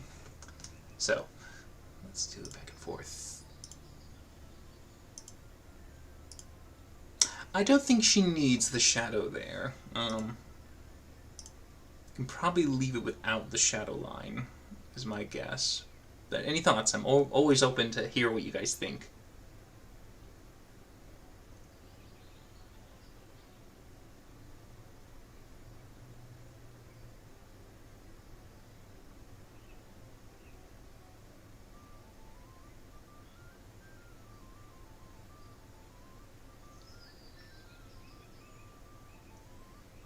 She actually has really sharp features. If you look at her her character art, you will see, like, here it is. You can see right there in the side of her silhouette. she has this sharp angling going on, because when I pull that away, that's her side, because of this nice sharp jaw, and you can see it also carries here too. Her features are very strong. You can see that there's a good sense of like stone rigidity, as it were. And you do see that her nose does have this straight point to it, but then it has a soft curve at the bottom. So I figured that if we were going to help to kind of accent that, we would give her the, you know, the straight nose. And I thought it would probably be best not to go too much into, like, you know, adding any of this to it, because it feels like she doesn't have that with her design. Her design looks very sleek.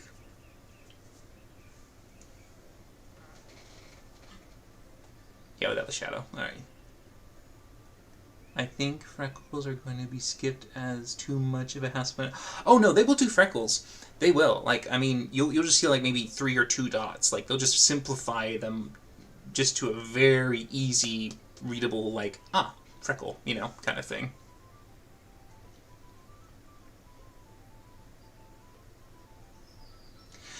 She does have pretty sharp cheekbones, yeah, so that's why I had that here to emphasize it, but I don't know if we should go any further down. I mean, I can maybe bring it in a little bit,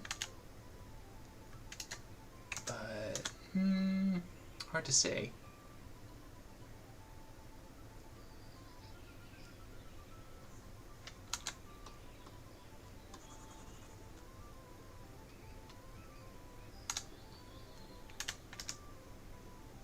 If we brought that in, oops.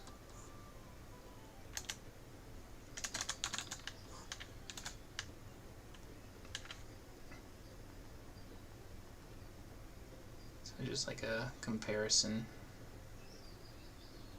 just looking at the two.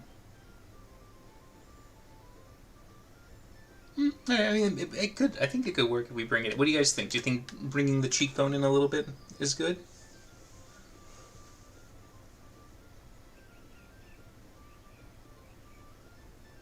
Oh, Ford's animation. Let me just look at that real quick, because he does have some tusks. Because he...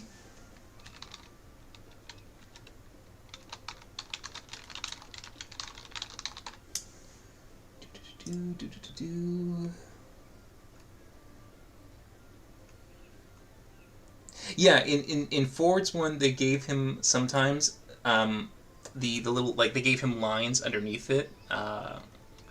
Basically, they were like this, essentially, that went there. But I know but again, he's also a more masculine character, so we could, and I do see them a bit in the one for like her art and stuff like that. And that was the question of like if I should do the shadows, because the shadows were like an implication of it, but well, I mean, I'll give you guys a you know, a chance to, like, you know, weigh in, sort of thing. Do you guys think it's good with or without? What do you think? Do you think it's better with the implication lines to use for the push out for the skin, or do you think it's better without?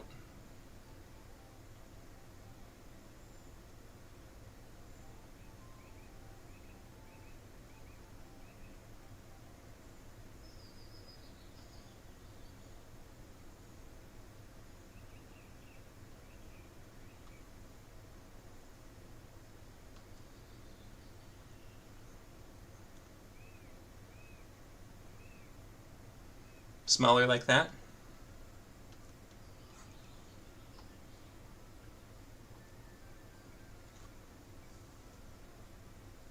With? Okay, you guys thinking with?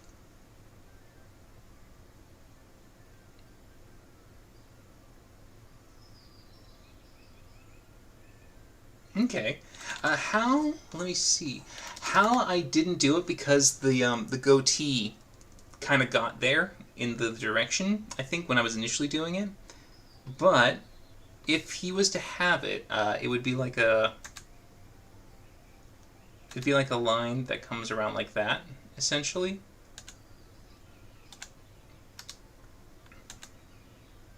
I don't know if that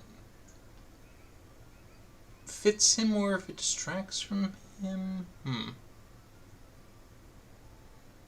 Not sure.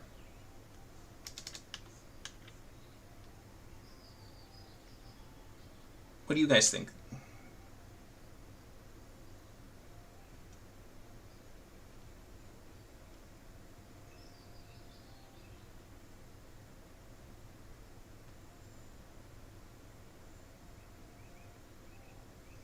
Goatee cover makes sense? No for... Okay. Alright. Yeah. Looks kind of odd on how... Alright, fair, fair. Okay.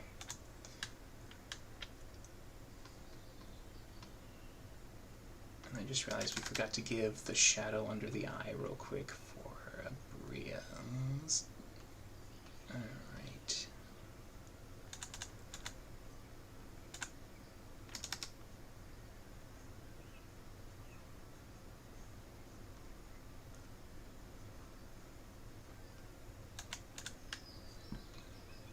Okay. Alrighty then. I think we have a good Taisha, pretty much. She's looking pretty fierce, pretty scary. Don't want to mess with that mama bear. Big mistake if you did. But yeah. Well, I mean, I'm pretty sure we definitely have time for more. Shall we roll us up some dice for the character? See who we get next. Actually, we can do a D8 this time because we've reduced it down.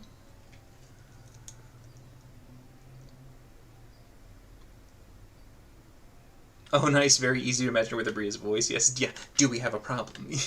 Yeah.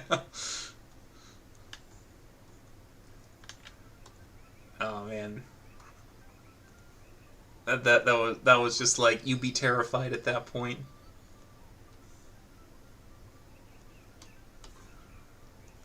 Okay. Alright. That should be an easy go in peace.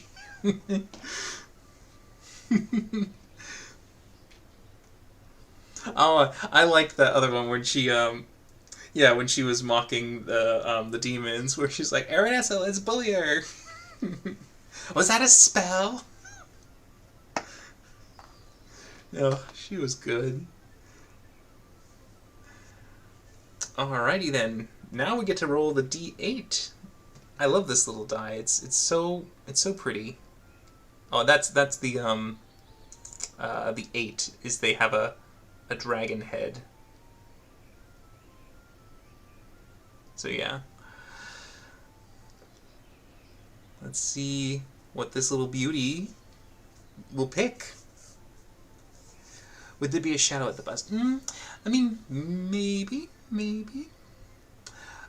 This is made, I believe, this is cat's eye. This is blue cat's eye. So it has little bits of dark and light that come in and shine when you get the light going through it. So it can really pop depending on how the roll hits. You can really start to see through some of the faces of the die.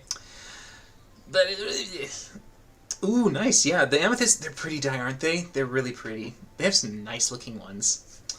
Okay. Let's go ahead and bring it down. Okay, camera, here we go. Alright, and there's our little dice tray. Okay. Let's see what we get. Oh, we've got our 8. We got our Dragon Head 8. Hey, guys, it's our favorite demon. Talking about demons and bullying them, we now have the best demon.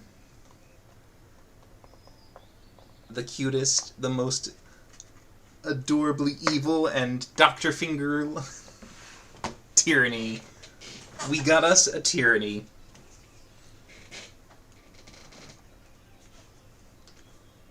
Nice. Nice. Oof. Oof, now we're gonna have to tackle those horns. Oh man. Okay, we can do it. We can do it. I'm pretty sure we can do it. Let me just quickly get that adjusted so I'm not too high up in the thing. Okay, there we go. Alright. Oh, and just a person sent real quick for the bust shadow. So that's something you would get a little bit more coming down here.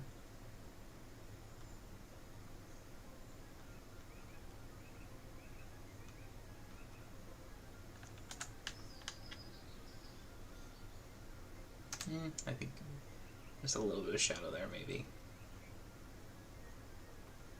Nothing too crazy. Alright. Okay. Dr. Finger. you just never know what you're gonna get. 8 fingers. So fun. So crazy. So fun.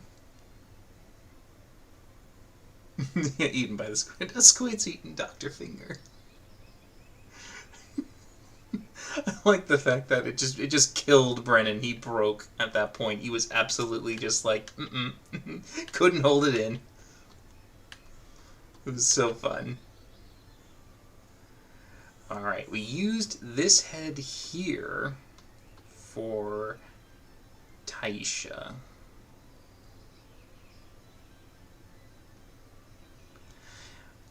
So then, with these remaining ones,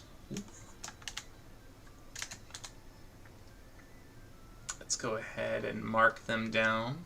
1, 2, 3, 4, and 5.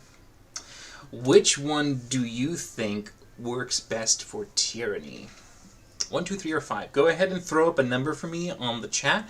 Whichever happens to be the most popular number from the list, we'll go with. 4 is when we can actually like make a poll, but 5 is just one over.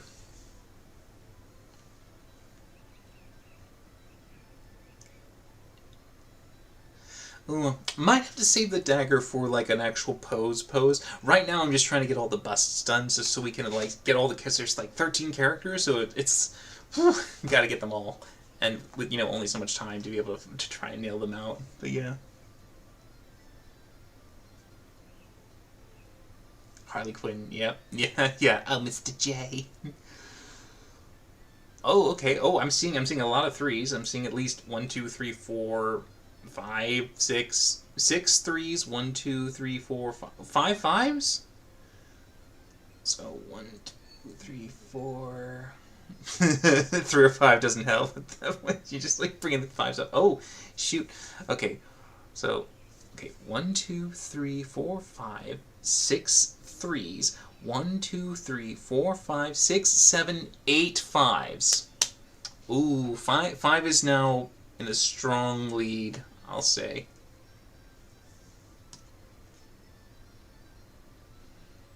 I think with the 5 being pretty well situated, we'll go with 5.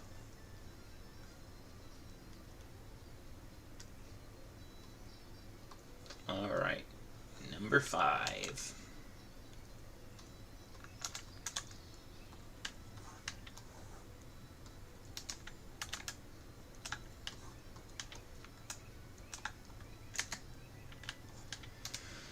And let me pull up my Tyranny sheet. Damn, there she is right at the end. Alright. Okay. Aspirant Tyranny. Because reasons. 3 for 2.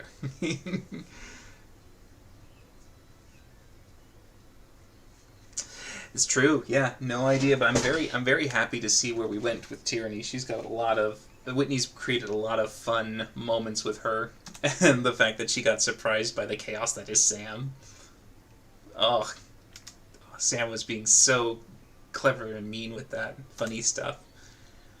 All right. Well, she does. It looks like from the reference, she does have a very straight-looking nose. So we're definitely going to keep that.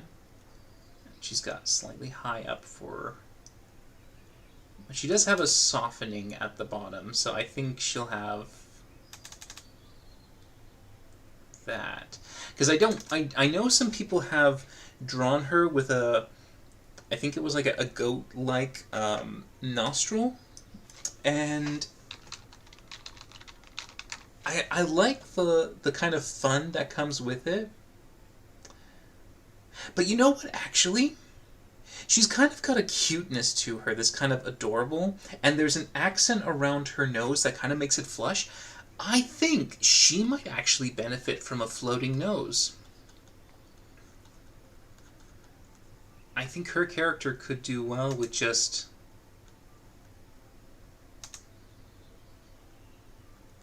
the floating nose design. This gives us a lot of like focus on there, and it doesn't have to take away from like the lines and the accent, so it can give her a teeny bit more softness to her face, because she also has a very hard and soft round featuring when it comes to her cheeks. So she does carry this kind of like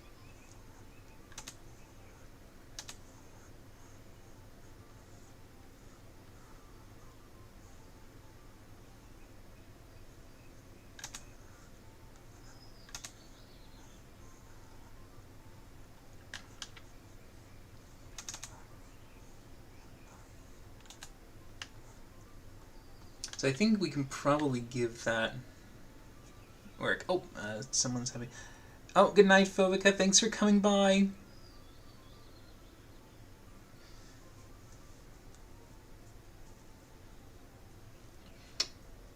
Ooh, I think looking at us as the viewer might be fun, because she definitely has big predominant eyes with her, goat's eyes and everything, but they also have this like boom to them. So I would think she gets a lot of like emphasis to her eye in comparison to the rest of the crew.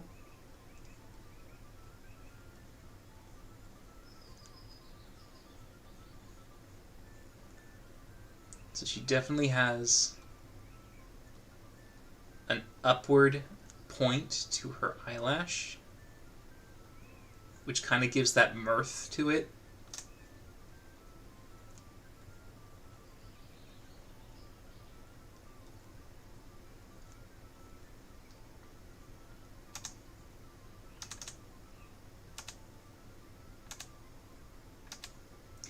I would say because her eyes are so unique, we would break away from the traditional animation style that they've been doing, because most of the eyes, if you look at the like the Vox Machina and the Mighty Nine, you'll see that there is a greater like narrowing of the eyeballs. Like they're very like ovals, like vertical essentially when it comes to design.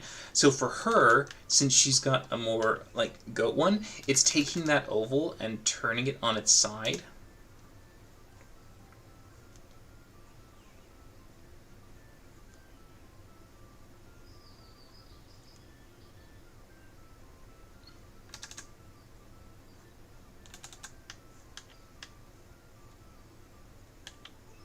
So I think that would work for her. She has actually some pretty thin eyebrows compared to the rest. So if we actually gave her, I think,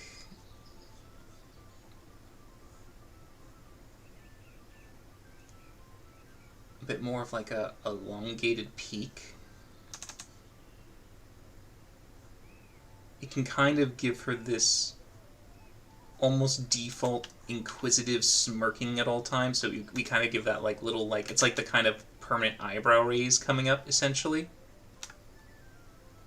So she can't help but be almost like a little sneaky.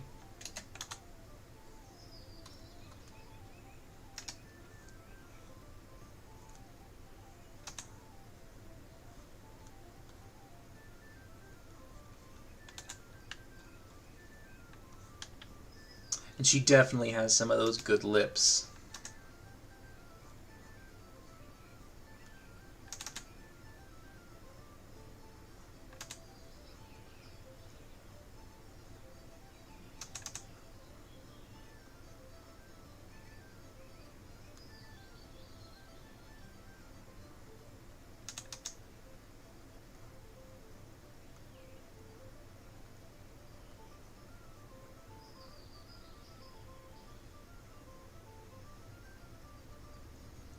I think to have some fun, to imply that she's got some demon to her, we can actually give her a little lip bite and show off that she has some sharper teeth compared to the rest of them.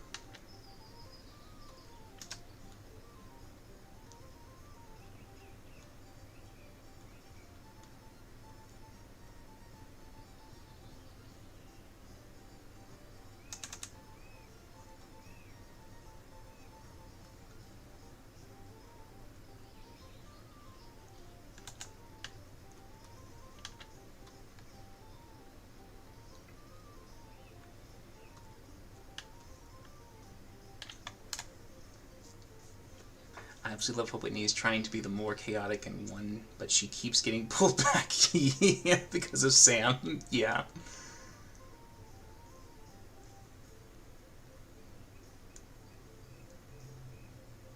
Love the type of character that is reluctant adult. Yeah. 6 months and she's already better. Yep. And so we've got to figure out what's a good way for her ears. Again, simple to be able to make it translatable.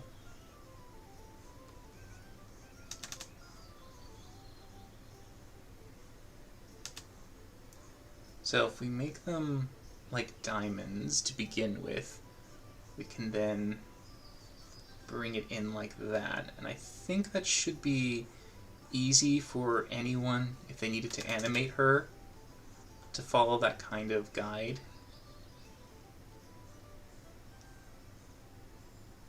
Because I believe...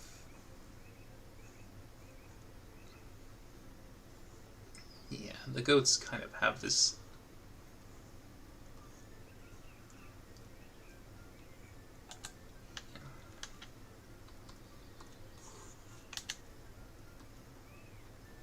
give a little twist, maybe. She's listening with an upward flick. And then we probably would have just like a single line inside to indicate the inner ear. And we definitely want to give her her arrow. I think her arrow is really, really crucial to keep. The others are smaller piercings. I mean, they might keep them, but it is one of those things where it's like when you look at her, what's the more important like feature if you had to pick something from her design?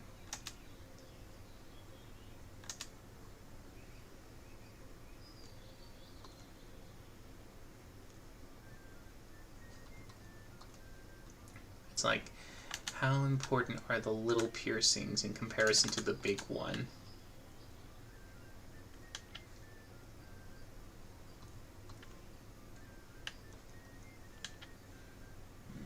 Well, before we get too bogged down on that one, let's go ahead and start laying out the hair.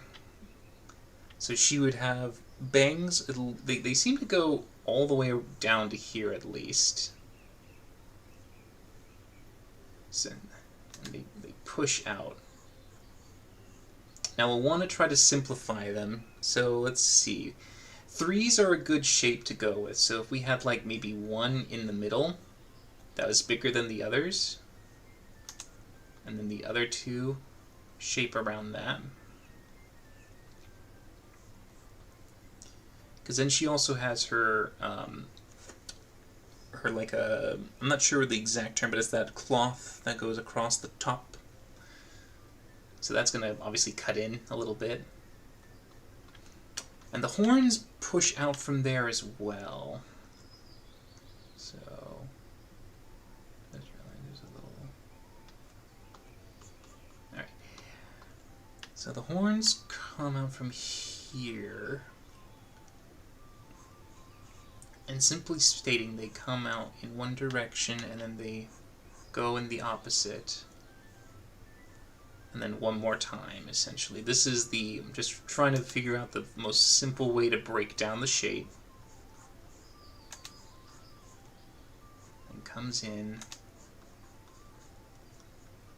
And once more. curves in that direction.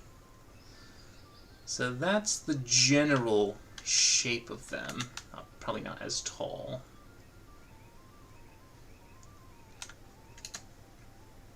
So if we were to translate it, we'd probably want them to be a little bigger at the bottom.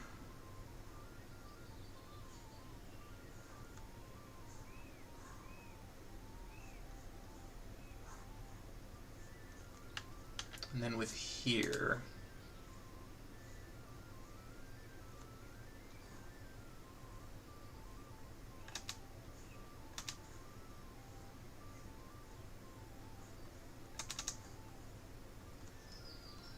and if we erase the line from being too strong, we can infer that there's a curve.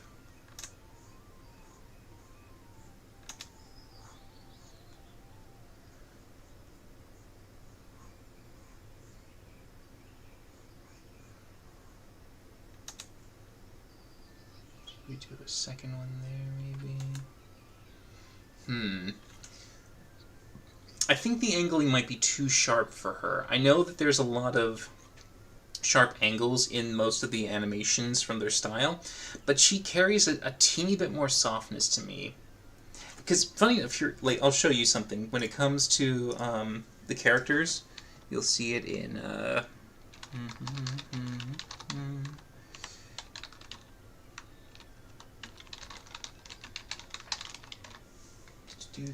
Let me get them up real quick.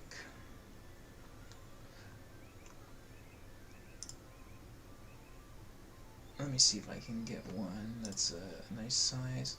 Hopefully this size is okay. Oh, alright. Let's do this one real quick. Alright, so you guys, I'm sure you remember Mollymauk.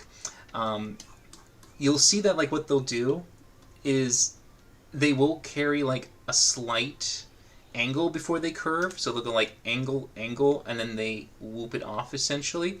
It's similar for gesture. There's this kind of sense that you would see these moments where the line is strong before it curves, because it's a lot easier to follow a line's motion if you need to move something.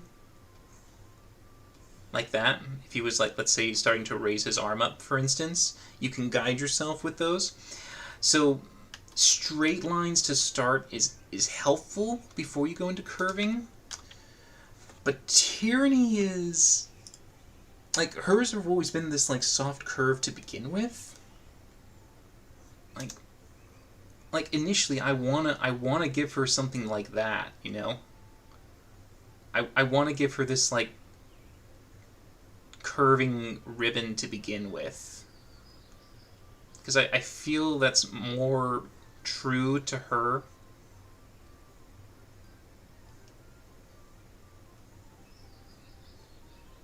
You know? So it's like, I understand that there is this sense of, like, wanting to be, angled for the style, but I think in this one case she might be better with softer horn. What do you guys think? Do you think the softer horns would be more in tune, or should we try to keep everything angled?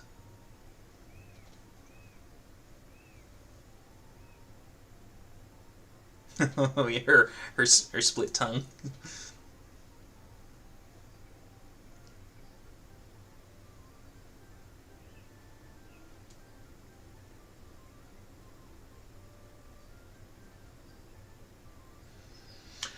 How long have I been drawing? Oh man, I mean, drawing as a kid, in terms of just, like, drawing in general. In terms of tablet, like, doing things digitally, it's been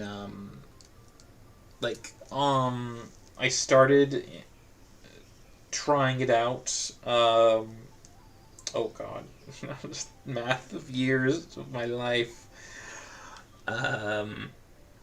I was gonna be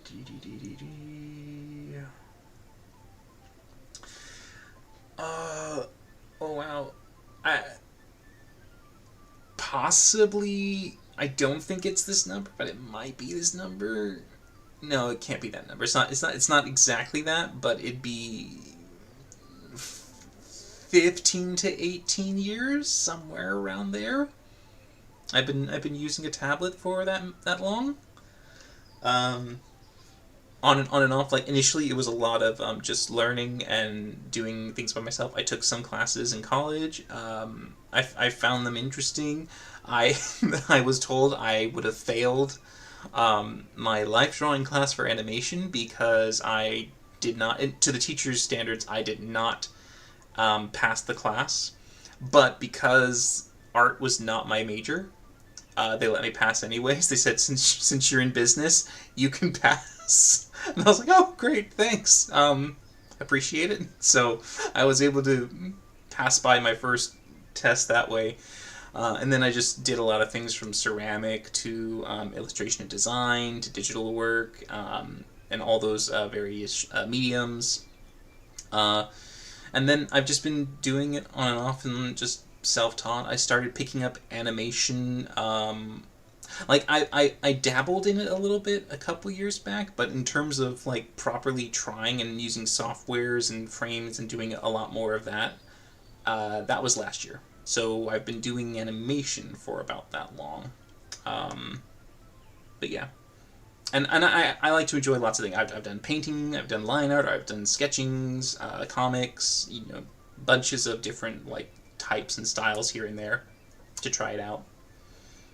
Antelope curves looks more like with the curve. Definitely with the curve. Okay, good. I'm liking that people are saying curve.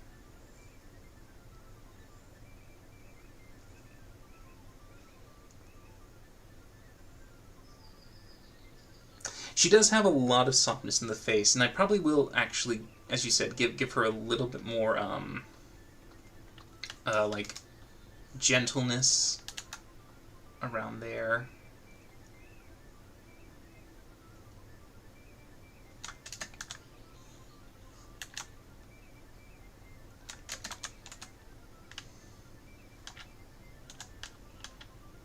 But yeah, I'm definitely seeing a little bit more for the curving horns. So we'll stick with a little curve for the horns.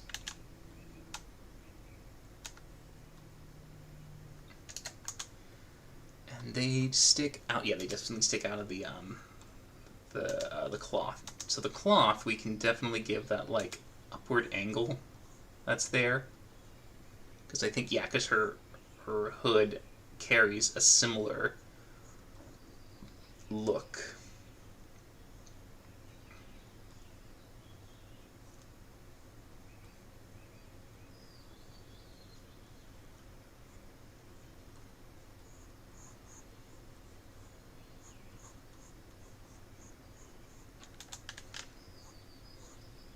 She does have her two long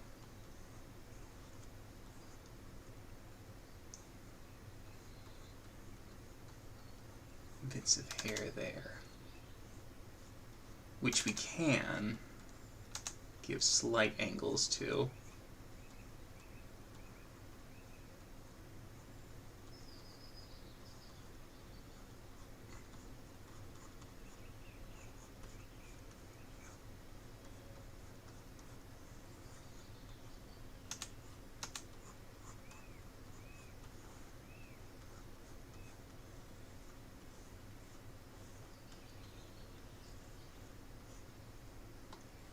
Let's go ahead and do that.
let's see. Animation would be last year, yes. That one I started doing it then. But I mean, animation is just putting a bunch of drawings together. So it's, you know.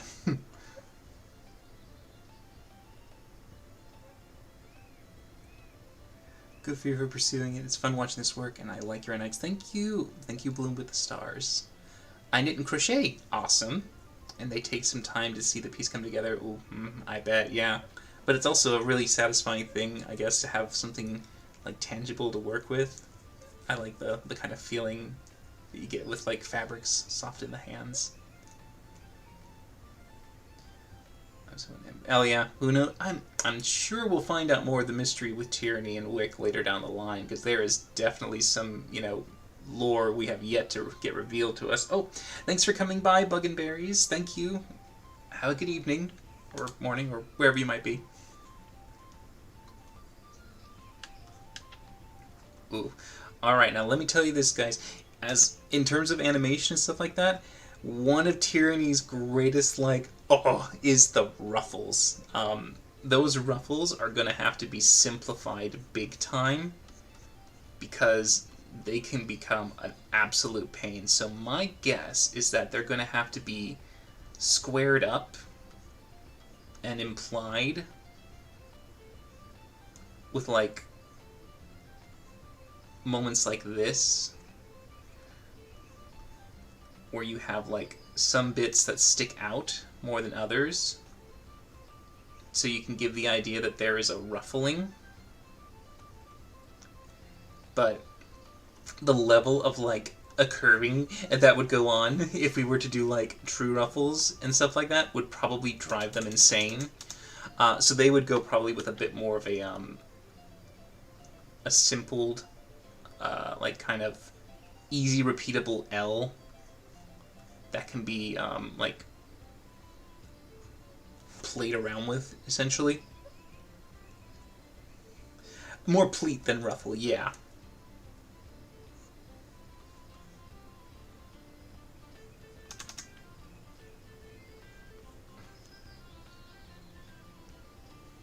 Because she also has it around her neck as well.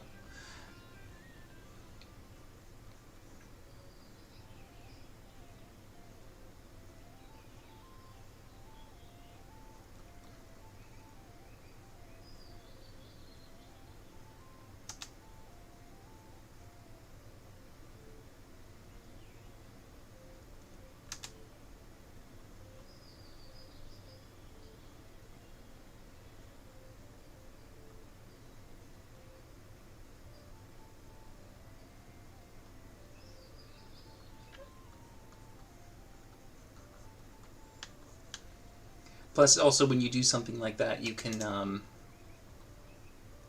get a parallel with the designs, like her hair and the sharpness that comes with the hood. You can get this, you know, version of uniformed design by sharing the angles.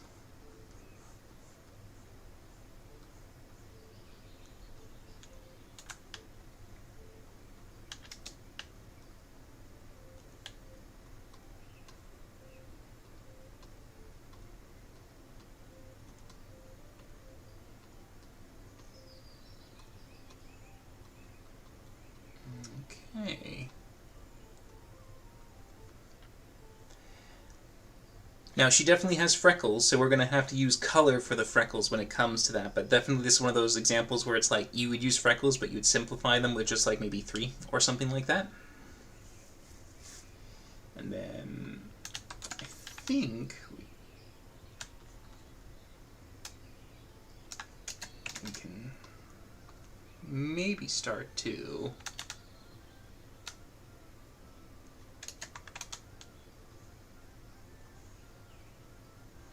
see how this looks with her cleaned up a bit. Maybe extend the horns a little.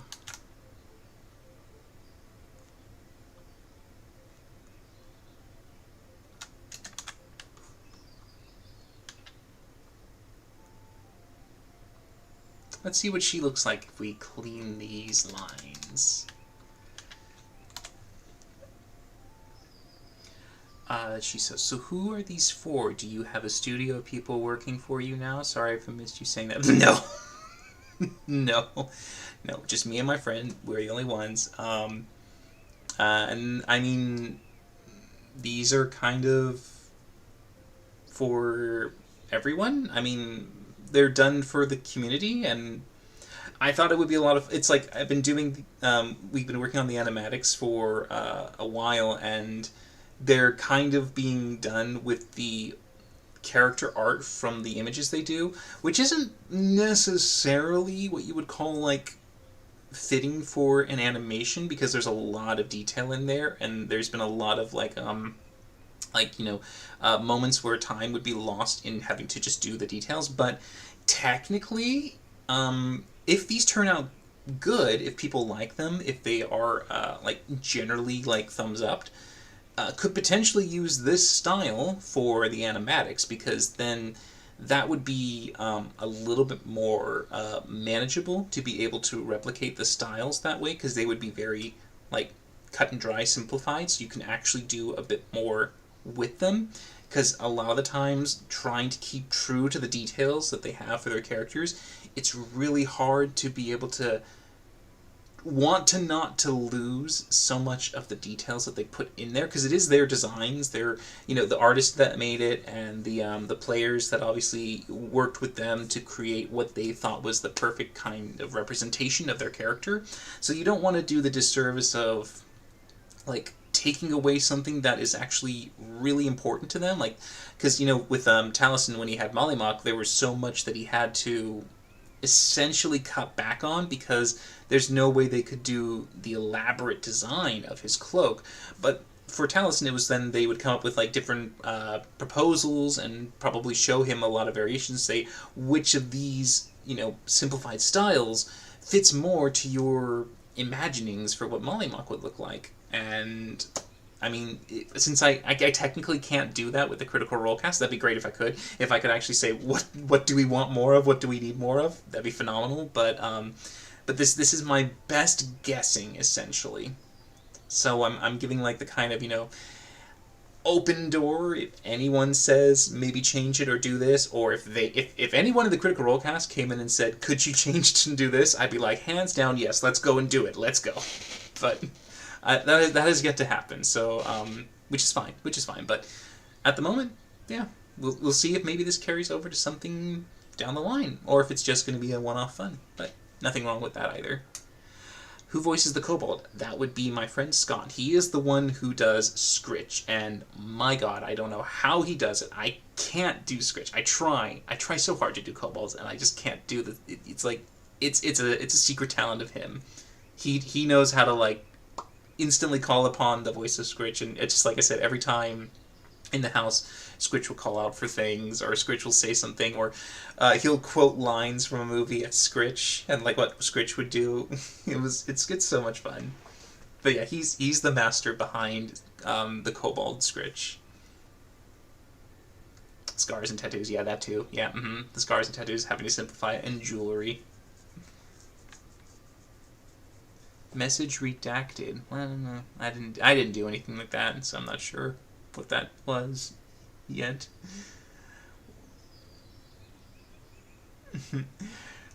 What do you do with a drunken ruffle early in the morning?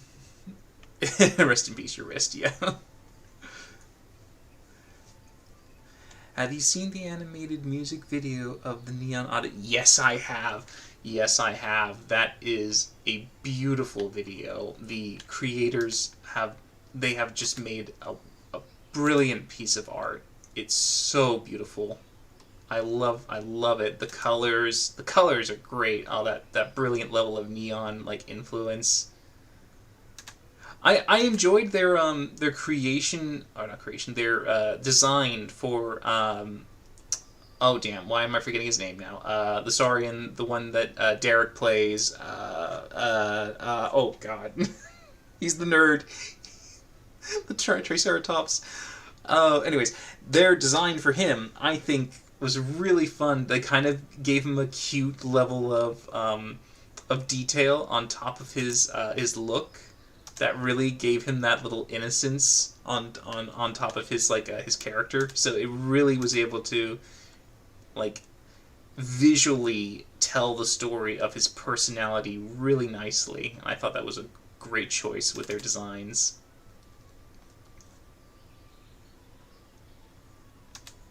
But yes, and I can't remember the name of the I know I follow them on Instagram, and I think I followed them on YouTube as well, and they've posted some things, but I can't remember their names. It's a pair. It's two of them. One's a crow-looking little avatar. The other one's a bear, and they're even as little Easter eggs in the actual trailer for Neon Odyssey. So again, I can't remember. Names are my weakness. That's my absolute 100% weakness. But I do know that they are the ones who made it and worked on it, and they did a fantastic job. Such a beautiful, beautiful piece of work.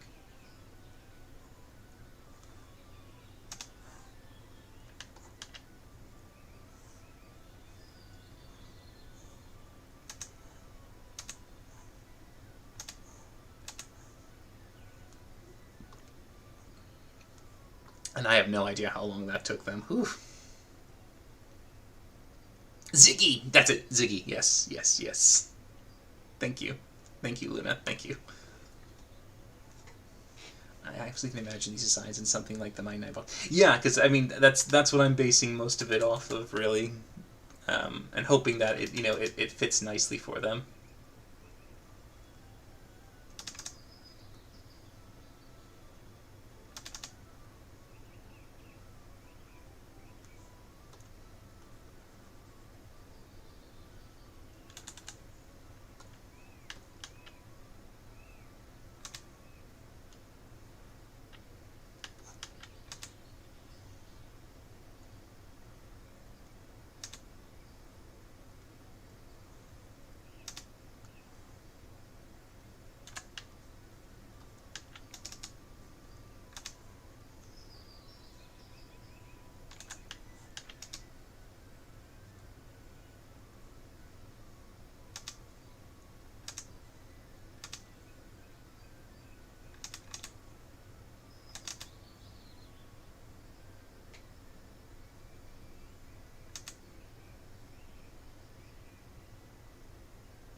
Sorry, got a little focused on the work there for a second.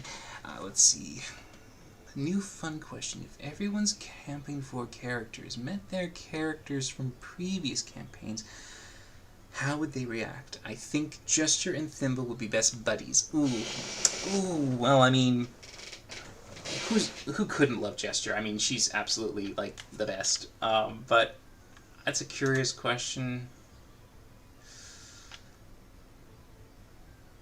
I think they actually even addressed that on,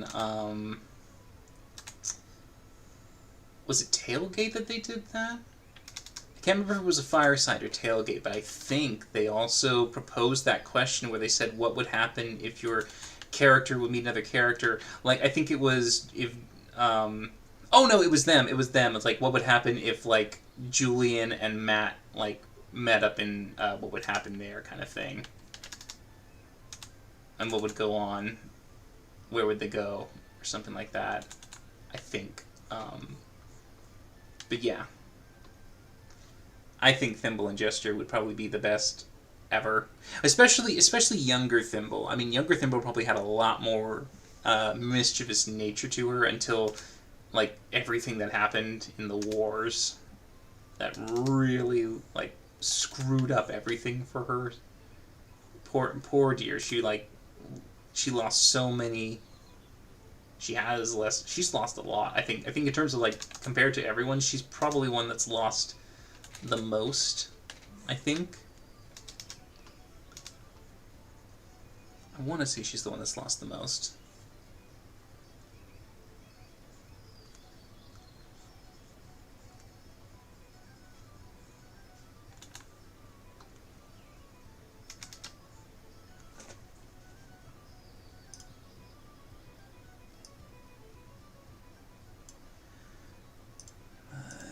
Let me see.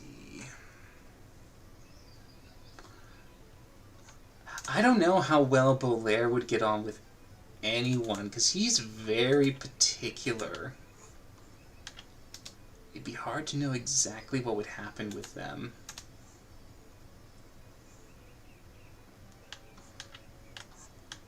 And Bolaire's also pretty darn, like, scary when he wants to be.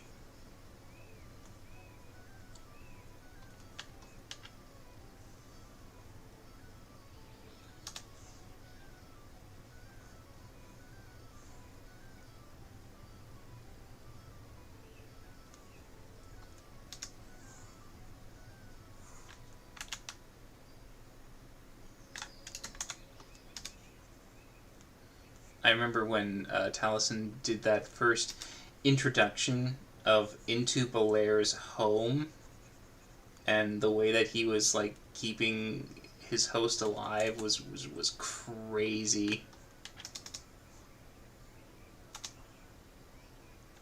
So horrifyingly, like, wow, when that happened.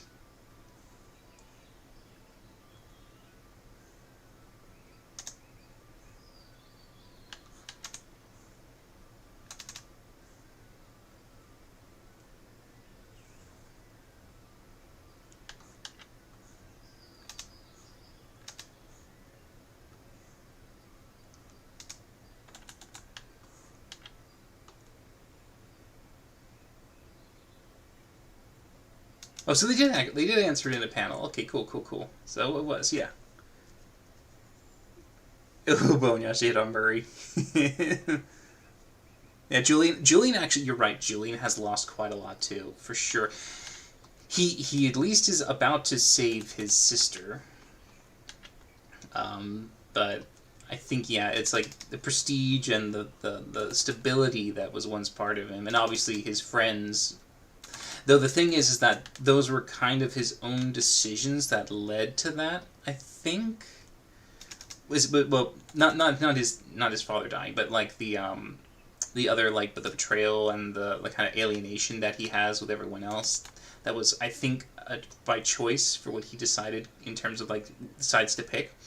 So it's kind of a little self brought on for him versus, I think, Thimble, where it's like she literally was just gifted to Thiazi and knew nothing better, but Thiazi kind of showed her the world and what it could be, and she never thought anything like that could happen. So obviously Thiazi was the world to her, and just to have that, and then people who were tied in with him also to be lost, and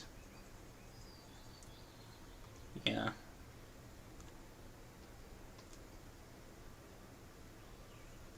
And I don't know if Octus cares too much about his siblings getting lost.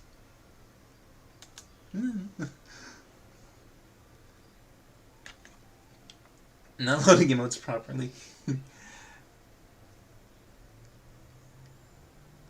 Do you love your brother, you simple idiot? Yeah. Wiccan Scanlan would not go well. No. No. Oh man, but that would be hilarious. Oh, can you imagine if Sam just has to deal with himself? Like, essentially just Sam having to deal with another Sam. Just in general, just like that. I'm sure he he couldn't handle it.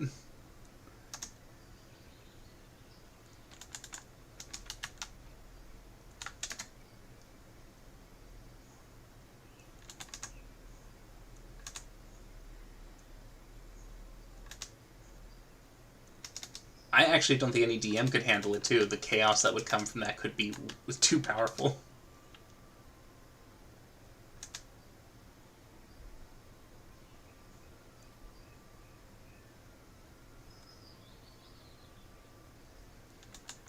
I do also remember it was really fun to learn when Sam had his I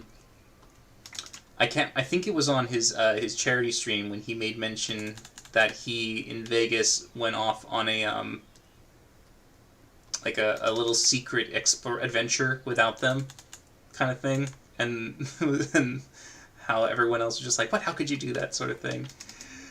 But I do feel like Sam has moments where he can just he still will surprise people. Like, he surprises them in life, he'll surprise them, he'll surprise us with his decisions at the table.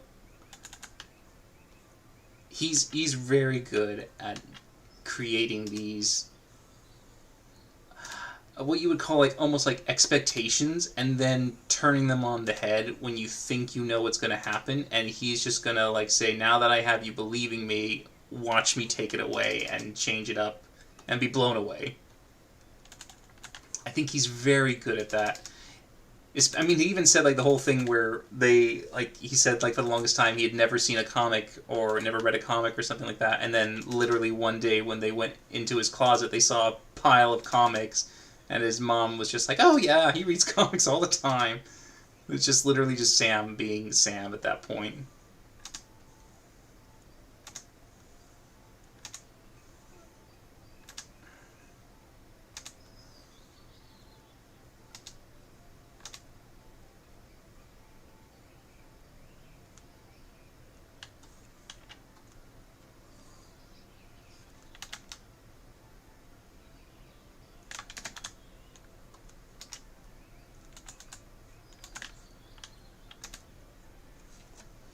Matt's so funny. He's like, this character is a bit like Inigo Montoya. Oh, Inigo Montoya, that's it.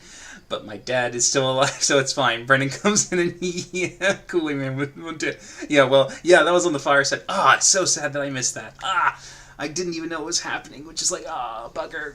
I got to watch it later on, but yeah, that was fun.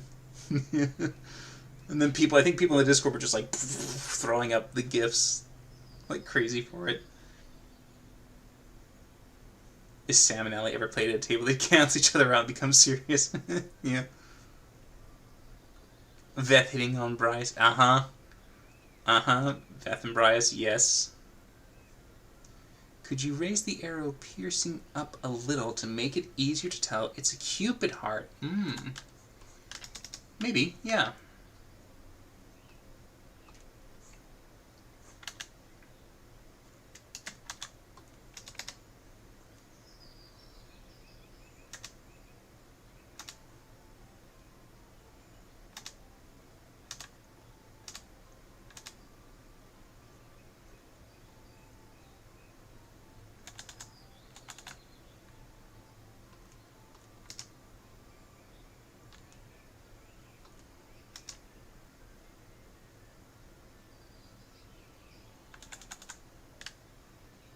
I can do that, yeah.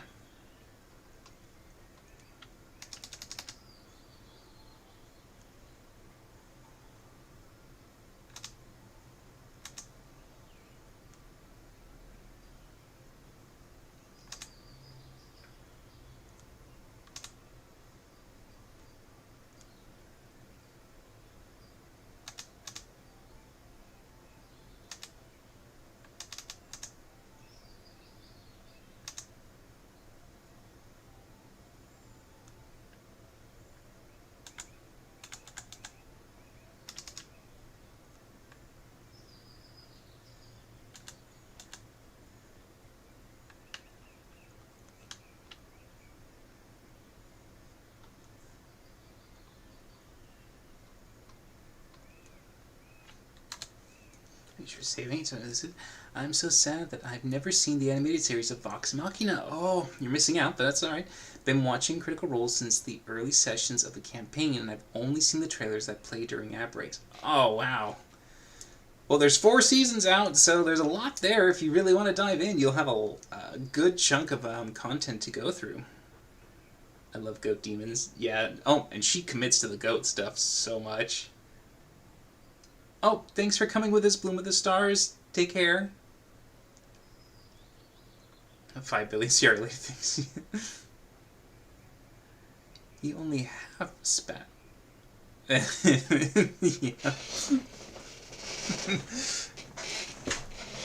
You only half.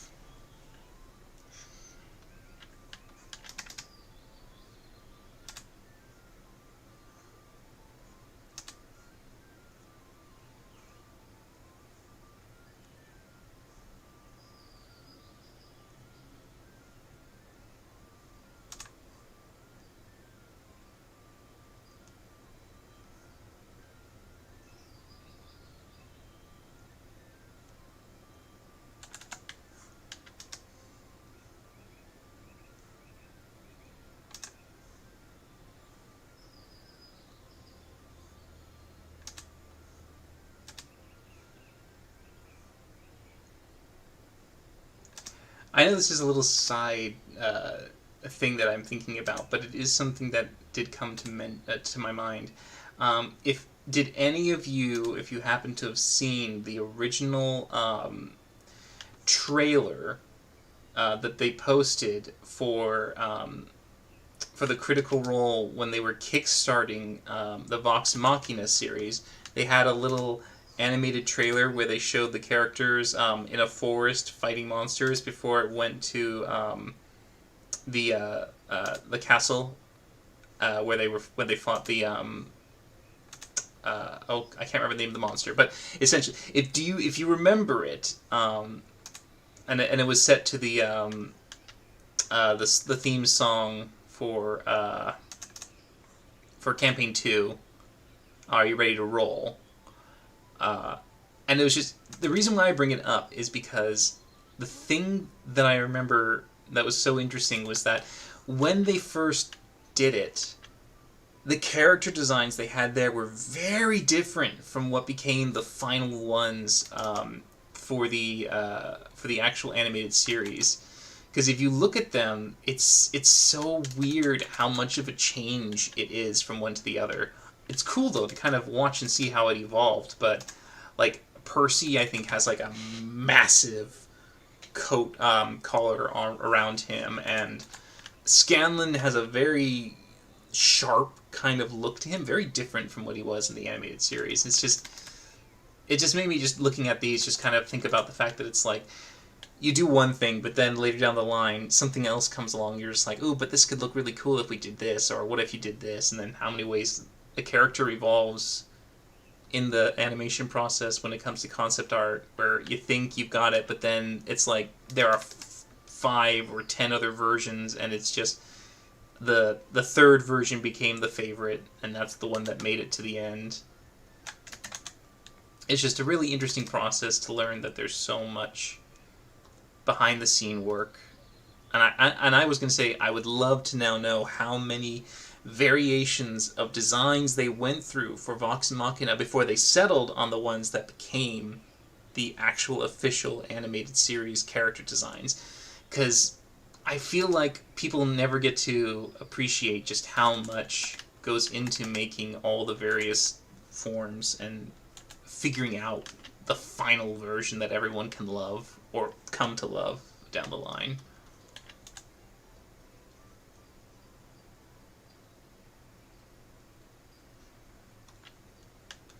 Ooh, I think Tyranny's looking pretty nice in her little lines here. I think we should give her some colors. Oh, nice. Original designs? Yeah. That's cool. I'll probably have to look at them to double check and see what they used to be. Oh yeah, I think that was the only animation we were going to get. Yeah. Back in the day before then, the Kickstarter just blew everyone's mind. Hey there, Dafoy. Did something happen? Nothing recently in terms of the Critical Role one, no. I think it's all been. We've all been waiting till August. Can't do anything till August.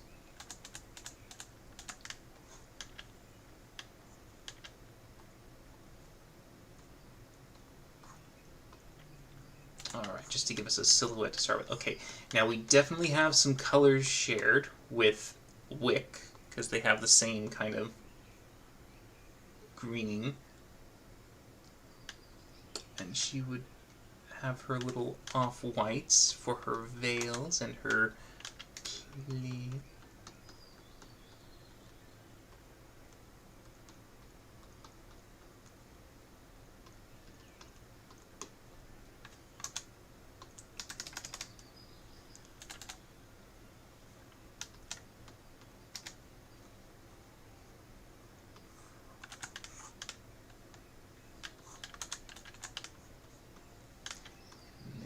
Hair too. Wait, her hair is. Alright, her hair is a slightly different color.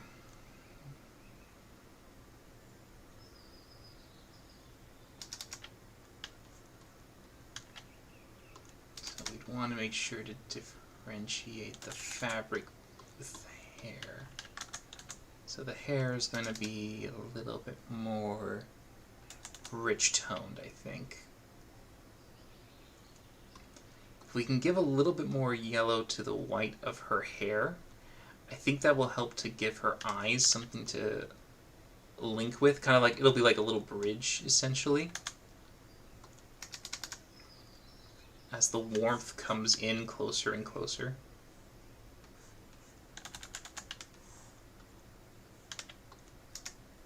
Because her eyes are like the yellow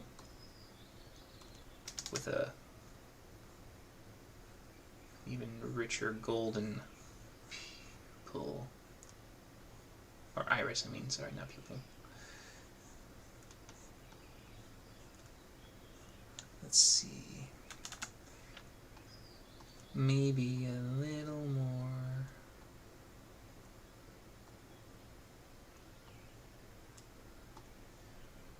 Because her eye is like a gold, a nice gold.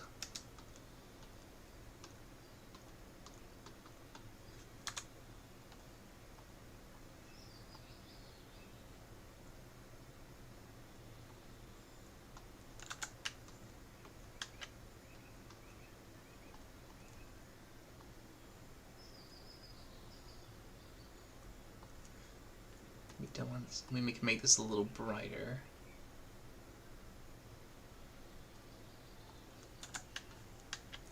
And the skin, obviously. She's got her pink skin. Or her bubblegum pink-like skin.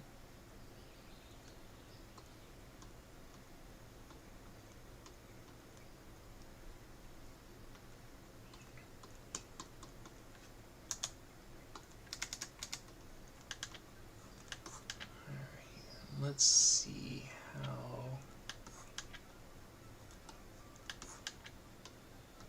Just to get it covered.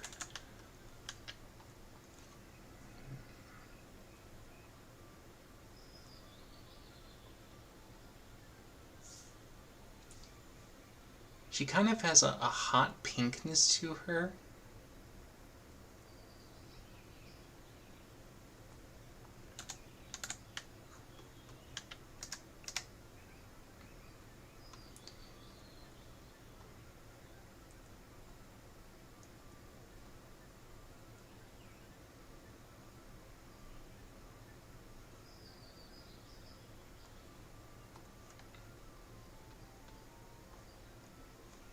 Let's see about just filling these in for the moment.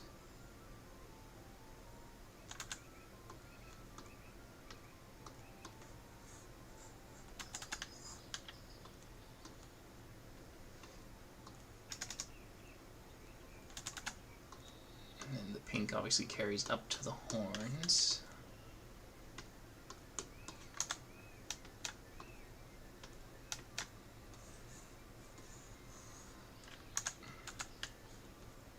And And she does have dark on the horns. Interesting, because they usually don't do gradation, because you typically want to have something distinct to be able to, like, easily follow a pattern.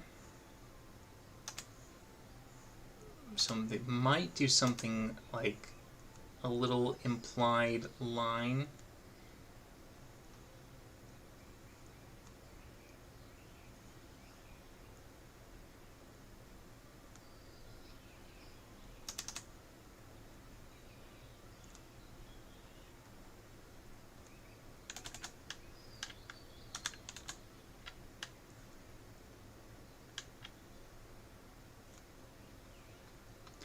Probably ease up on the horns point. I think it's a little too pointy.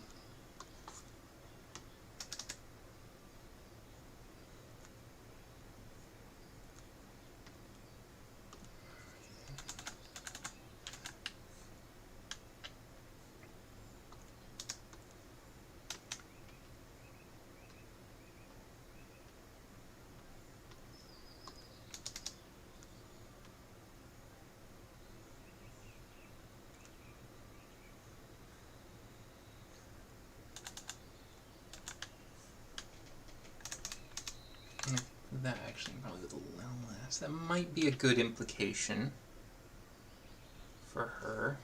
What if we did a... Oh. What if we did a slight implied...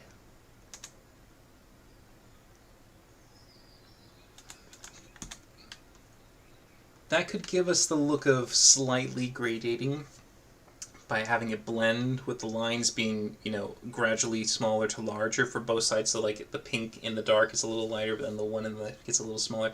That might be a good way to do it. Make him away. Yep. Make him away. Kaiju gradients in this character. Yeah, Tyranny and Taisha. Yeah, Taisha's hands. Oh my gosh, yeah.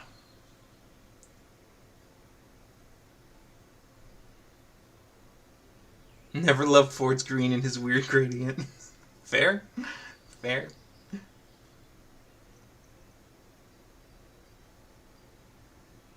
Oh, without her color, she looks like a Road to El Dorado character? I know what you're talking about, the female lead. Oh, yeah. Tulio, you're hip! You're hip! I just remember that. Yeah. I can totally see, because she has a very similar hairstyle as well. I can't remember her name, but I know who exactly you're referring to. Can more hair be added on back of her head? Oh, yes, there would be, yes. And I was going to be doing that, yeah, to give, like, her her hair color in there. Yeah, I just completely missed it, Philip. Thank you. But yeah, it was definitely meant to be in there. And then with the shading that comes in down the line, we can then distinguish it from the rest, basically.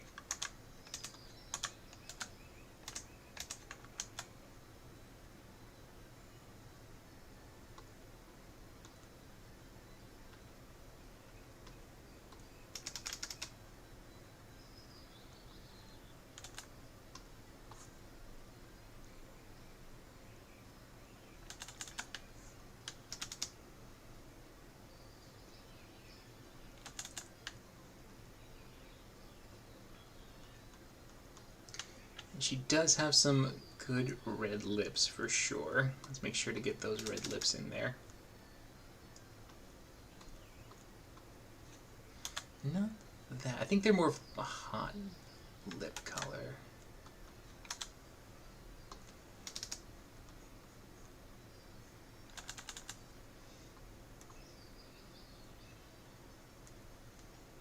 Probably around there, yeah. And then we'll probably match her fang white to the clothing white. That way they can stand out a little bit in contrast.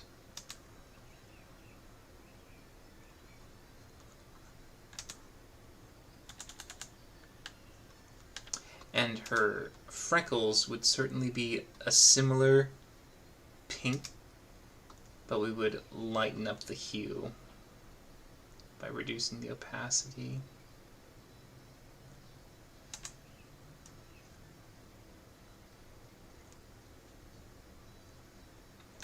Okay, I know this is a little kind of side thing, but I think this is kind of fun because again, you have to be simple and whatnot. But I like the idea maybe of doing the freckles like this because it makes a W, and it kind of is like a little Easter egg nod of this is Whitney's character. So it's kind of like a constellation of Whitney right there on the face.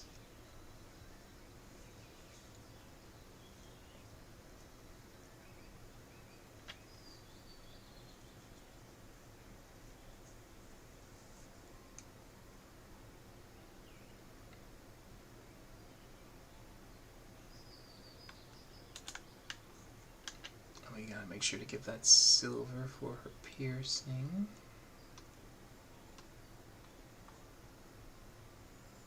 We'll probably want to make it the same silver as Wick, because that would make sense to carry that over with him.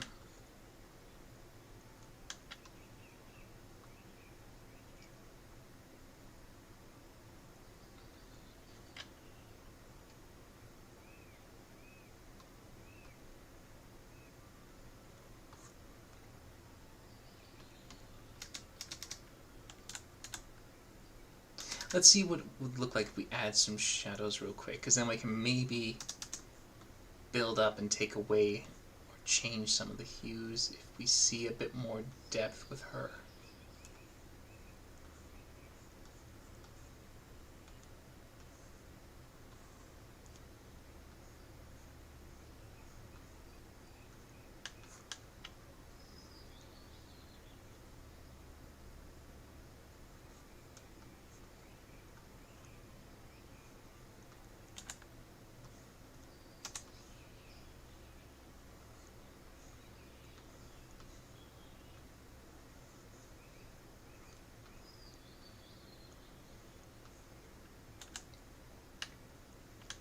Very clever, fun. W for Wickander too. Yep, true. Warlock, lots of W hits. Lots of hits.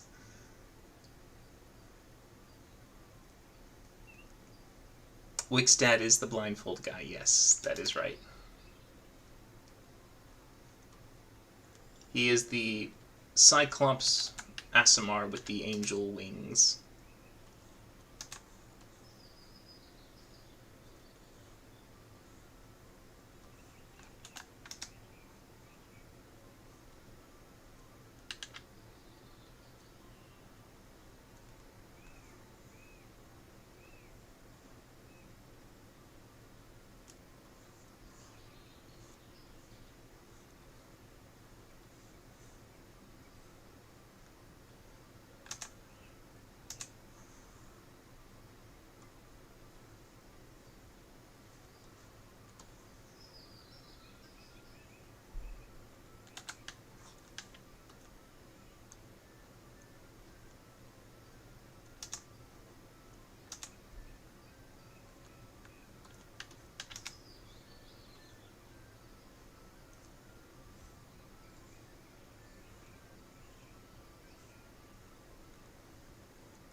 wondering if we can maybe change up a little bit for her face. Maybe see if we can get her have a color skin tone.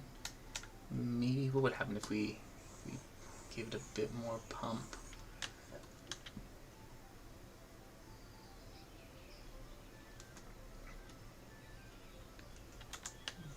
I kind of like giving her a little bit more depth to her pink.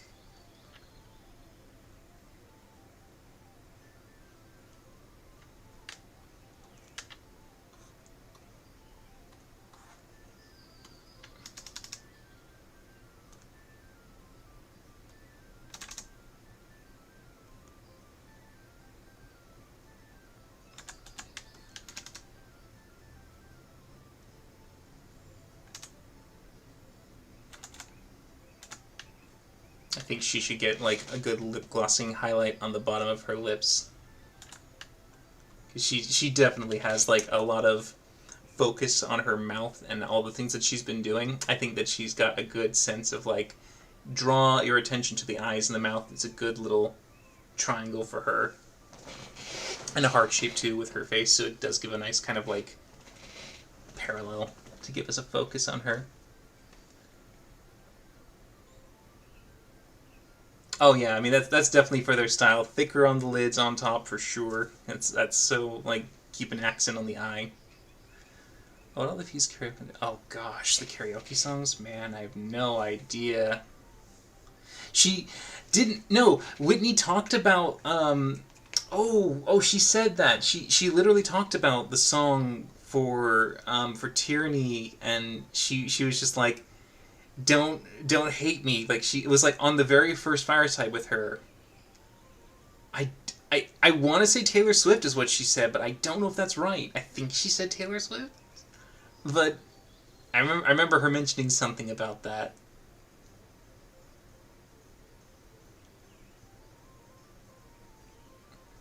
Both musical theaters at this point house singing Beatles Help. Murray and a Rickroll. Oh yeah, yeah, the bagpipe Rickroll.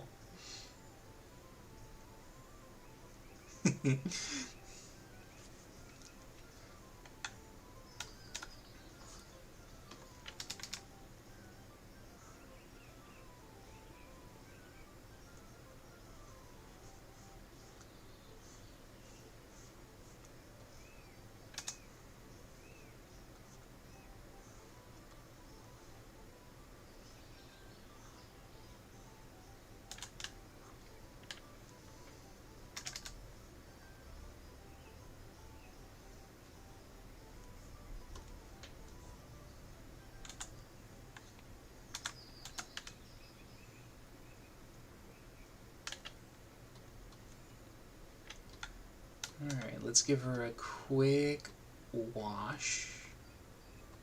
Just to line her up with the dusty covers of the rest.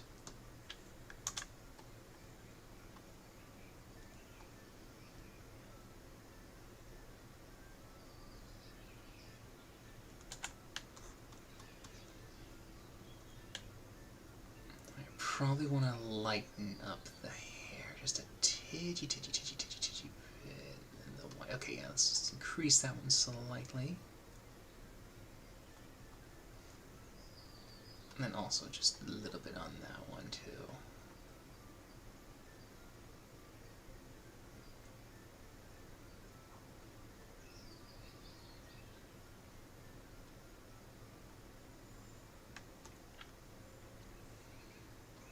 Okay. Might darken her freckles just a teeny bit more so they can be more easily seen.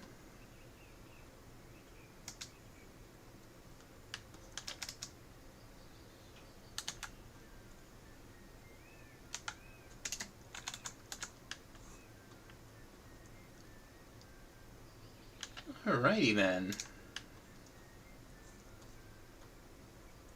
Look at us. We got Taisha and Tyranny. 2 T's.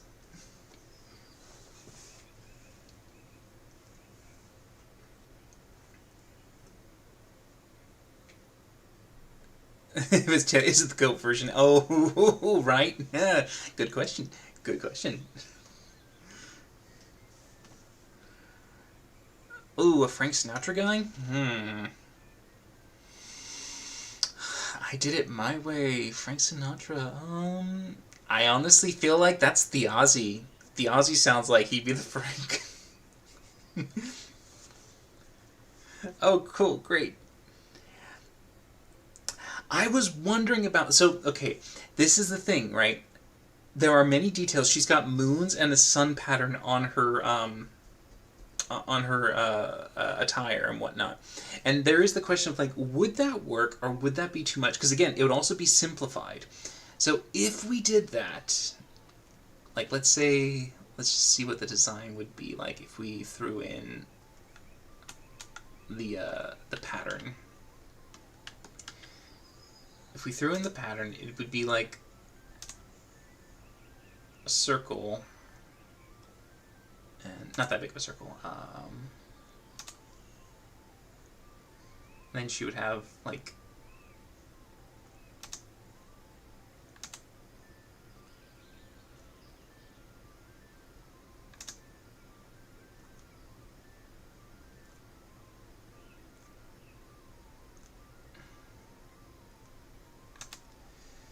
because you see the question becomes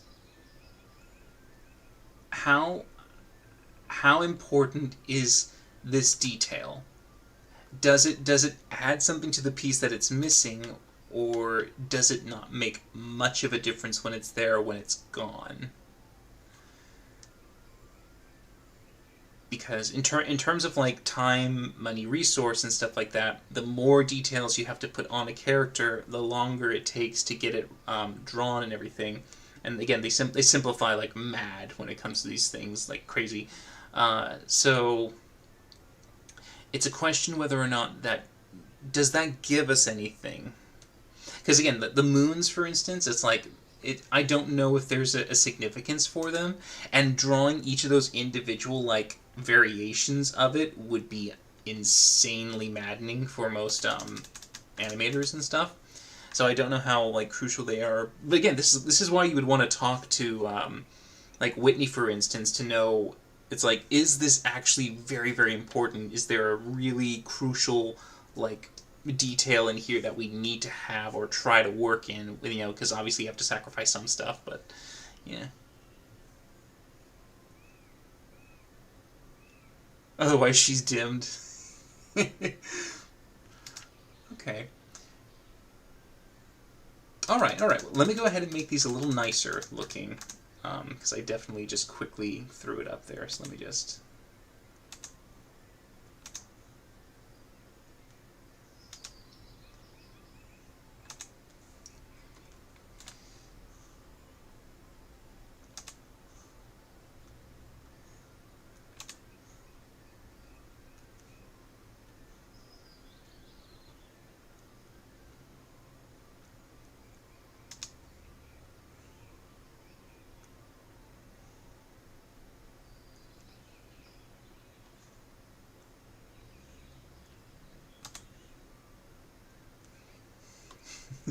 Just when you saying the dimmed, you made me think of the whole aspirant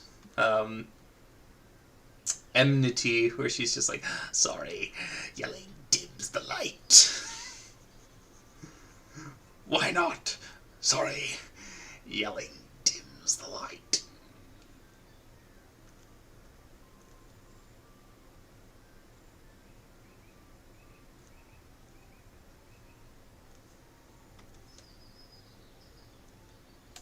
Brennan makes such fun expressions and like voices with them.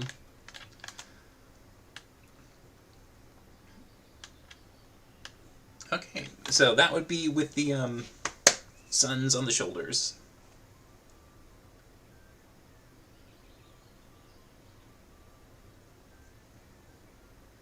They didn't keep all of them. They just put the they made sure this. I think it's snakes on the arms specifically.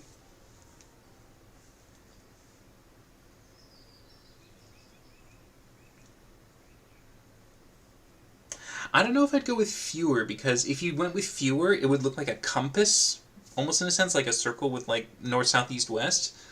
If you at least give like a variation, there might be more sun with it a little bit. Because in the art, she does have like long, thin kind of going on a little bit with the. So if we carry that in there, it might be more in line, I think, with their intention of the design. We want to extend them a little bit more. They're a little shy.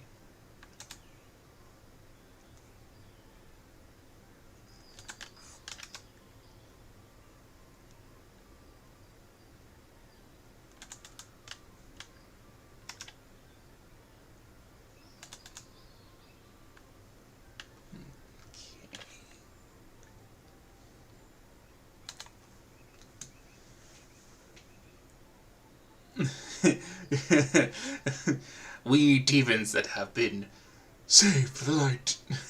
Yeah.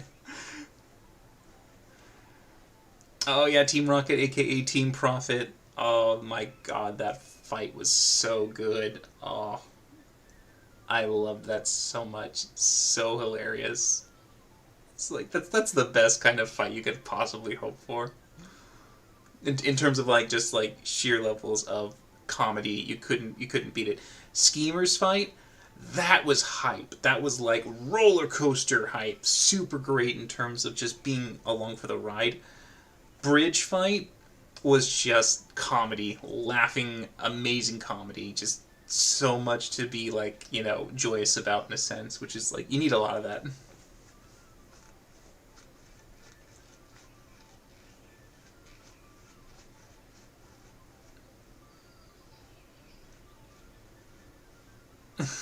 More lights, more light. It's just more table, more chair, more light. Oh yeah, yeah. Who is Vikander? That,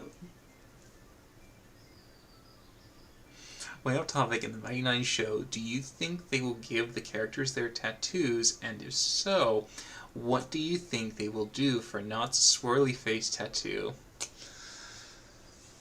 I think if they do the tattoos, they're going to do them in a location that can easily be hidden. So essentially, it's like you can have a moment where they like pull up their arm or they take off their shirt or whatever, and you see it on basically the area. I would say they would maybe adapt it that way, and then you know, just like only pull it up whenever they feel like they want to reference it. Otherwise, it's like you've seen it happen, but it doesn't actually make the animators have to do a lot of difference or remember the details specifically. That's what I would guess they could do.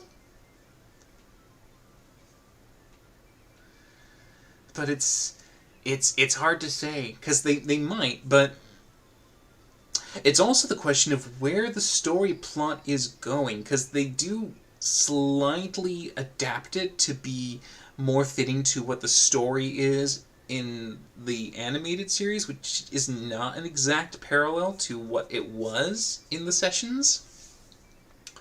So it's hard to say. We don't know exactly, but it'd be curious. I'm curious. I mean, I hope they keep Orly too. I liked Orly the turtle, the tortoise, or no, turtle, Orly the turtle. I liked him a lot. There's a ton of great things that I know it's going to be hard for them to fit it into the story, and if again, it's one of those things where it's like, what can we cut away that's not crucial to the overall important like storyline that they're going for, and what can they like shuffle as an Easter egg or just put it to the side or a little nod so that you can feel like you've gotten something that if you were a fan you would recognize it, but it's not necessarily the most crucial thing. But yeah, you'd see. Sheer coincidence for picking that. Mm-hmm.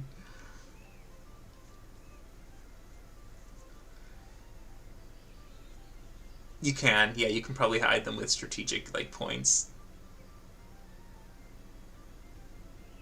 Uh huh. Nice. A Sneeze Snake song. Ooh, all right. Well, now it is getting a little late, and it was a little impromptu. The Sneeze Snake, yeah. So I might have to do a little wrap up. But the question I have for you guys before I leave: should I roll to see who is drawn next in anticipation. Should I give, like, you guys here an idea of what is to come next, so you know if it's, like, should I come and stick around? Is it going to be your favorite character, or is it something that's like, okay, great, you know, you can maybe watch the stream later if you wanted to, if a different characters come. What do you guys think? Should I leave it as a surprise, or should we roll one last time? You tell me.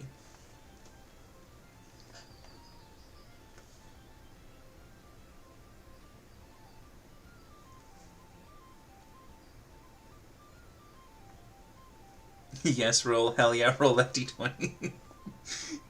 Well, we will be doing I think it's a d8 still, because I think we're at like 7 or something like that, and because we literally just got Tyranny on the 8. So if we roll an 8, we'll roll again. But all right. We'll do the roll. We'll do the roll. Okay.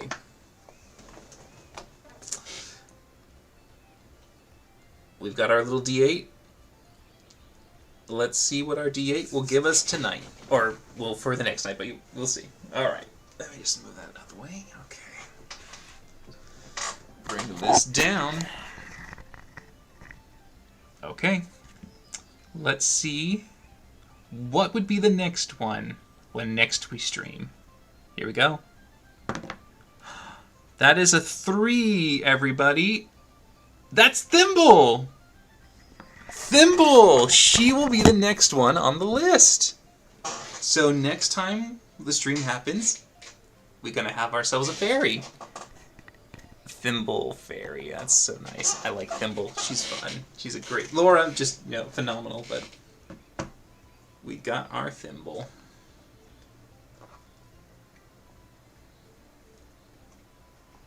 Putting the dice back to keep it safe. Which, by the way, guys, I mean, I like the fact that when they gave this for me to promote, it's like they come in a nestled little, like, foam. So you can see them all, like, in their little pockets to keep them safe.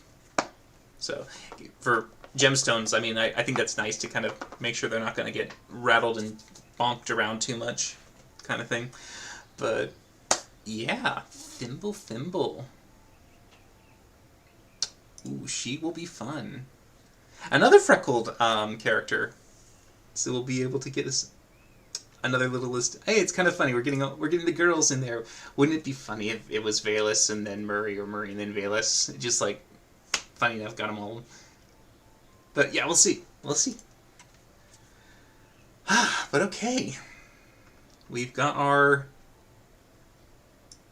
the start of our little animation design crew here, and hopefully I can see more of you guys next time. Probably won't stream tomorrow because I believe that would be our Critical Role Daggerheart Age of Umbra, so gonna be watching that. Exciting. But yeah, so next time, Thimble it is. Thanks for sticking around, and I hope you guys enjoyed watching and working and creating this with me. And by the way, thanks again for all the help and insight and input for this. I do like and enjoy hearing not only things that I could bring or could be added to it, or to change, maybe to, like, you know, raising and adding the heart to the earrings, suns on the shoulders, even the piercing, or reminding me of the piercing for Taisha. But yeah, in any event, I look forward to having you guys join me again. And I'm sure I'll see you guys later. Take care, everybody. Have a good night.